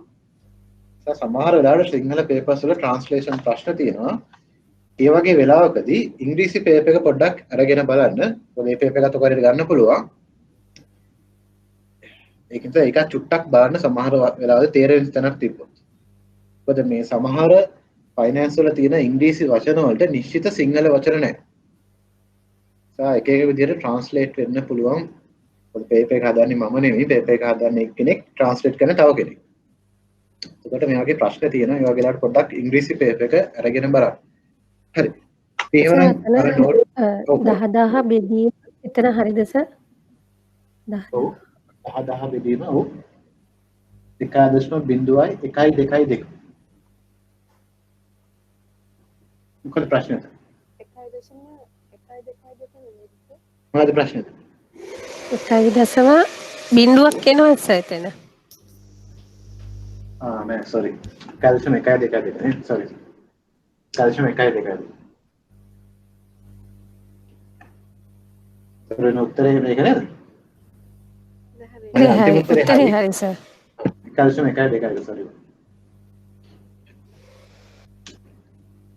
හරි. ඊළඟට මම ඒ වගේ දැන් ඔය එක්සෑම් කරද්දී වගේ ප්‍රශ්න වෙන්න පුළුවන්. මම වටට දැන්ුණා වගේ. ඒත් මම 1.122 උත්තරේ වැරදින්නේ නේද? වගේ වෙලාවදී එකපාරට උත්තරේ ලියන්න එපා. ඉතින් මේ වගේ ගානක එක්සෑම් එකේ දුන්නොත් ඉස්සර සමීකරණේ ලියලා ඊට පස්සේ අගයන් ආදේශ කරලා පොඩ්ඩක් සුළු කරන ස්ටෙප්ස් ටික පෙන්නන්න. ගාන කොයිද හරි වැරදුනත් එක ලකුණක් හරි හම්බෙන්න. ඒක පාඩම අන්තිම උත්තරේ විතරක් ලියන්න එපා එක්සෑම් එකේ. ඒකට මට වුණා වගේ සමහරට වරදින්න පුළුවන් ඒක. ඒ අර නෝට් එකට ගියොත් ආය එක කොටසක් අපිට කරන්න බැරි වුණා. තව එක කැලලක් තියෙනවා සදාකාලීන කියලා එකක්. perpetuities කියලා එකක් තියෙනවා. සදාකාලීනයයි වාර්ෂිකය අතර තියෙන වෙනස මොකක්ද? වාර්ෂිකයක් කිව්වේ මොකක්ද? මොකද අපි වාර්ෂිකයක් කියලා කිව්වේ? නිශ්චිත කාලයක් පුරා එකම මුදල් ප්‍රවාහයක් ලැබෙනවා නම් අපි ඒවට කිව්වා වාර්ෂිකයක් කියලා. එහෙමනම් සදාකාලීනයක් කියනවා. එතෙන්දි වෙන්නේ සදාකාලීනිකද වෙන්නේ එකම මුදල් ප්‍රවාහයක් හැමදාම හම්බ වෙනවා නම් ඒ කියන්නේ නිශ්චිත කල්පිරීමේ කාලයක් නැතුව අනන්තය දක්වා හැමදාම හම්බ වෙනවන එක මුදල් ප්‍රවාහයක් ඒවට තමයි සදාකාලීන කියලා කියන්නේ. තේරුණා? ඊට සදාකාලීනයක් කියලා කියන්නේ එකම මුදල් ප්‍රවාහයක් හැමදාම හම්බ වෙනවා. කියන්නේ මේ වගේ කර කල්පිරීමේ කාලයක් නැහැ. කියන්නේ මේ වගේ දෙයක් අනන්තය දක්වා වුණත් හම්බ වෙන්න පුළුවන්. සදාකාලීන උදාහරණ මූල්‍ය වෙළඳපොලේ සදාකාලීන උදාහරණයක් කියන බං අහුවොත් කවුරු සදාකාලීන උදාහරණයක් මොකක්ද? එකම මුදල් ප්‍රවාහයක් හැමදාම හම්බ වෙනවා. නිශ්චිත කල්පිරීමේ කාලයක් නැහැ. මොනවද උදාහරණ? හිතා ගන්න පුළුවන් උදාහරණ. Pension. මොනවද? Pension. ටෙන්ෂන්. ටෙන්ෂන් එක එකම මුදල් ප්‍රවාහයක්ද හම්බෙන්නේ. නෑ නේද? වර්ණීය කොටස්. අන්න වර්ණීය කොටස්. අන්න දැන් හරිම දේ වර්ණීය කොටසක් කියන්නේ මොකක්ද? වර්ණීය කොටසේ තියෙන විශේෂ ලක්ෂණය තමයි නිශ්චිත ලාභාංශයක් හම්බ වෙන. හැම අවුරුද්දෙම එකම ලාභාංශය හම්බ වෙන්නේ. වර්ණීය කොටස් ගත්තත් වර්ණීය කොටස් වර්ග තියෙනවා. එකක් තමයි නිදහස් කළ හැකි වර්ණීය කොටස් වෙනවා. තව වර්ගයක් තියෙන නිදහස් කළ නොහැකි වර්ණීය කොටස් කියලා. දැන් නිදහස් කළ හැකි ගත්තොත් ඒවට නිශ්චිත කල්පිරීමේ කාලයක් තියෙනවා. නිදහස් කළ නොහැකි ගත්තොත් නිශ්චිත කල්පිරීමේ කාලයක් නැහැ. ඒතර හොඳම උදාහරණය තමයි නිදහස් කළ නොහැකි වර්ණීය කොටස්. සදාකාලීනයේ තියෙන හොඳම උදාහරණය තමයි නිදහස් කළ නොහැකි වර්ණීය කොටස්. නිදහස් කළ හැකි නෙමෙයි නිදහස් කළ නොහැකි වර්ණීය කොටස්. නිදහස් කරන්න බෑ කියන්නේ නිශ්චිත කල්පිරීමේ කාලයක් නැහැ කියන එක. එහෙනම් සදාකාලීනයේ තියෙන ප්‍රධානම ලක්ෂණය තමයි නිශ්චිත කල්පිරීමේ කාලයක් නැහැ. එකම මුදල් ප්‍රවාහය හැමදාම හම්බ වෙනවා. ඒතර වාර්ෂිකයක්කුයි සදාකාලීනයේ තියෙන වෙනස දැන් පැහැදිලි නේද? වාර්ෂිකයක් ගත්තොත් නිශ්චිත කල්පිරීමේ කාලයක් තියෙනවා. ඒතර වාර්ෂිකයකට උදාහරණයක් කියනවා එන්න. මොකද වාර්ෂික උදාහරණ? වාර්ෂික උදාහරණයක් තමයි නිදහස් කළ හැකි වර්ණීය කොටස්.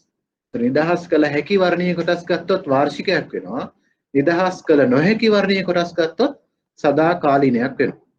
මේ දෙකේ වෙනස තේරුණා නේද? එහෙනම් කල්පනා කරලා කියන්න බලන්න සදාකාලීනයක අනාගත වටිනාකම කීයද? කල්පනා කරලා කියන්න බෑ. මෙතන ඔකට පේනවා ඇති අනාගත වටිනාකම වෙන විදිය දීලා නැහැ නේද? සදාකාලීනයක අනාගත වටිනාකම කීයද? කීයද? කල්පනා කරලා කියන්න. සදාකාලීනයක් කියන්නේ මොකද්ද? අනන්තය දක්වා එකම මුදල් ප්‍රවාහයක් හම්බ වෙනවා. අද රුපියල් 100ක් හම්බ වෙනවා. හැමදාම 100ක් හම්බ වෙනවා. එහෙනම් සදාකාලීනයක අනාගත වටිනාකම කීයද? කැල්කියුලේට් කරන්න බෑ. කැල්කියුලේට් කරන්න බෑ අනන්තය නේද? ඔව් කියනවා හැකි ගාන. සදාකාලීනයක අනාගත වටිනාකම ගත්තොත් අනන්තයයි. හැබැයි සදාකාලීනයක වර්තමාන වටිනාකම හොයන්න පුළුවන් හරිම ලේසි. ලේසිම සමීකරණය. ඒ සදාකාලීනයක වර්තමාන කියන එක තමයි අපි ඉගෙන ගන්න තියෙන ලේසිම සමීකරණය. ඒක තමයි සදාකාලීනයක අනාගත වටිනාකම සමානයි වර්තමාන වටිනාකම සමානයි එක බෙදීම R වැඩි කිරීම මුදල් ප්‍රවාහය. එච්චරයි. එක බෙදීම R වැඩි කිරීම මුදල් ප්‍රවාහය. R කියලා කිව්වේ පොලි අනුපාතය. මෙච්චර. මේකයි හරිම ලේසි නේද? සදාකාලීනයක වර්තමාන ගණන් යන්න කිව්වොත් දැන් තියෙන එක බෙදීම පොලි අනුපාතිකේ වැඩි කිරීම මුදල් ප්‍රවාහයක අගය. පැහැදිලි නේද? තමයි සදාකාලීනයක වර්තමාන අගය හොයන්නේ. ඒතර මේ සමීකරණය මතක තියාගන්න සාධක කීයක් තියෙනවද? වර්තමාන අගය තියෙනවා, පොලි අනුපාතිකේ තියෙනවා, මුදල් ප්‍රවාහය තියෙනවා. ඒතර මේ සාධක තුනෙන් ඕනෑම දෙකක් දුන්නොත් අනිත් එක හොයන්න පුළුවන් වෙන්න ඕන. මතක තියාගන්න මේ සාධක තුනෙන් ඕනෑම දෙකක් දුන්නොත් අනිත් එක හොයන්න පුළුවන් වෙන්න ඕනේ. අර කලින් සමීකරණේ වගේ. හරි අපි උදාහරණයක් බලමු.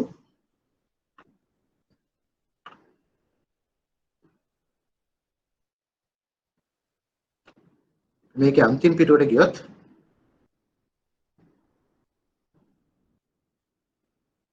අන්තිම ප්‍රශ්නේ කියවන්න බලන්න. අහනවා සදාකාලීනයක වර්තමාන අගය හොයන්න කියලා කියනවා. එක මුදල් ප්‍රවාහයක වටිනාකම $1000යිලු. ඒ වගේම කියනවා පොලි අනුපාතිකයේ 5%යි කියලා. එහෙනම් අහන්නේ සදාකාලීනයක වර්තමාන අගය. හරිම ලේසි මොකද කරන් තියෙන්නේ? එක බෙදීම පොලි අනුපාතිකයේ කීයද? 5%යි. 0.05යි. මුදල් ප්‍රවාහයක වටිනාකම 1000යි. කරා ගන්න. හරිම ලේසි. තමයි සදාකාලීනයක වර්තමාන අගය වෙන්නේ. කෙරුත්තේ. මේ කරන උත්තරේ ඉන්න ඕනේ.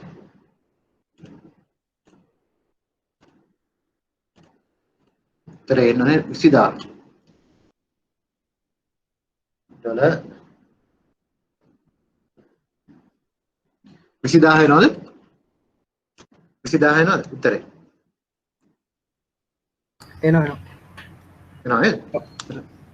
මේ තමයි සදාකාලීනයක වර්තමාන අගය වෙන විදිය. මේකත් මතක තියාගන්න. මේ ගාන ඉන්නේ මෙහෙම නෙවෙයි. ඔකට ගාන ඉන්නේ නිදහස් කළ නොහැකි වර්ණීය කොටසක වටිනාකම හොයන්න කිව්වොත් මේ විදිහට තමයි හොයන්නේ. මතක තියාගන්න නිදහස් කළ නොහැකි වර්ණීය කොටසක වටිනාකම හොයන්න කිව්වොත් මේ විදිහට තමයි හොයන්නේ. අපි වගේ ගණන් ඉස්සරහදී හදනවා. දැන්ට මතක තියාගන්න නිදහස් කළ නොහැකි වර්ගයේ කොටසක වටිනාකම හොයන්න කිව්වොත් මේ විදිහට තමයි අපි හදන්න ඕනේ. ඒතර අද අපි ඉගෙන ගත්ත සමීකරණ දෙකක්. මෙන්න මේ දෙක එක්සෑම් එකට යද්දී සහ ෆයිනල්ස් තවදුරටත් ඉගෙන ගන්න හිතන් ඉන්නවා නම් අනිවාර්යයෙන් මතක තියාගන්න වර්තමාන අගය වෙන සමීකරණي ධන r දෙවෙනි බලය අනිත් එක සදාකාලීන එක වටිනාකම හොයපු එක වර්තමාන අගය සමානයි එක බෙදීම r වැඩි කිරීම සිදු. මේ සමීකරණ දෙක අනිවාර්යයෙන්ම කටපාඩම් කරගන්න කොහොම හරි මතක තියාගන්න. ඒක එක්සෑම් එකට අවශ්‍ය වෙනවා. වාර්ෂිකයක සමීකරණ එච්චර වැදගත් වෙන්නේ නැහැ. සදාකාලීනයයි එක මුදල් ප්‍රවාහයක් දුන්නොත් ඒක වර්තමාන අගය වෙන විදිහයි අනිවාර්යයෙන්ම එක්සෑම් එකට මතක තියෙන්න ඕන. හරි අපි එහෙනම් එතනින් අදට පාඩම නවත්තමු. අපි ඊළඟ සතියේ ප්‍රාග්ධන අයවැය කරන ගැන පාඩම කතා කරමු. අද ඉගෙන ගත්තේ මොන හරි ප්‍රශ්න තියෙනවද? අද මේ හදපු ගණන් ටික ආපහු තනියෙන් හදන්න. මොන හරි ප්‍රශ්න තියෙනවද? මොන හරි ප්‍රශ්න තියෙනවද? එහෙම නැත්නම් අපි මෙතනින් පාඩම නවත්තමු. එහෙනම් ඊළඟ සතියේ ඊට ටික කතා කරමු.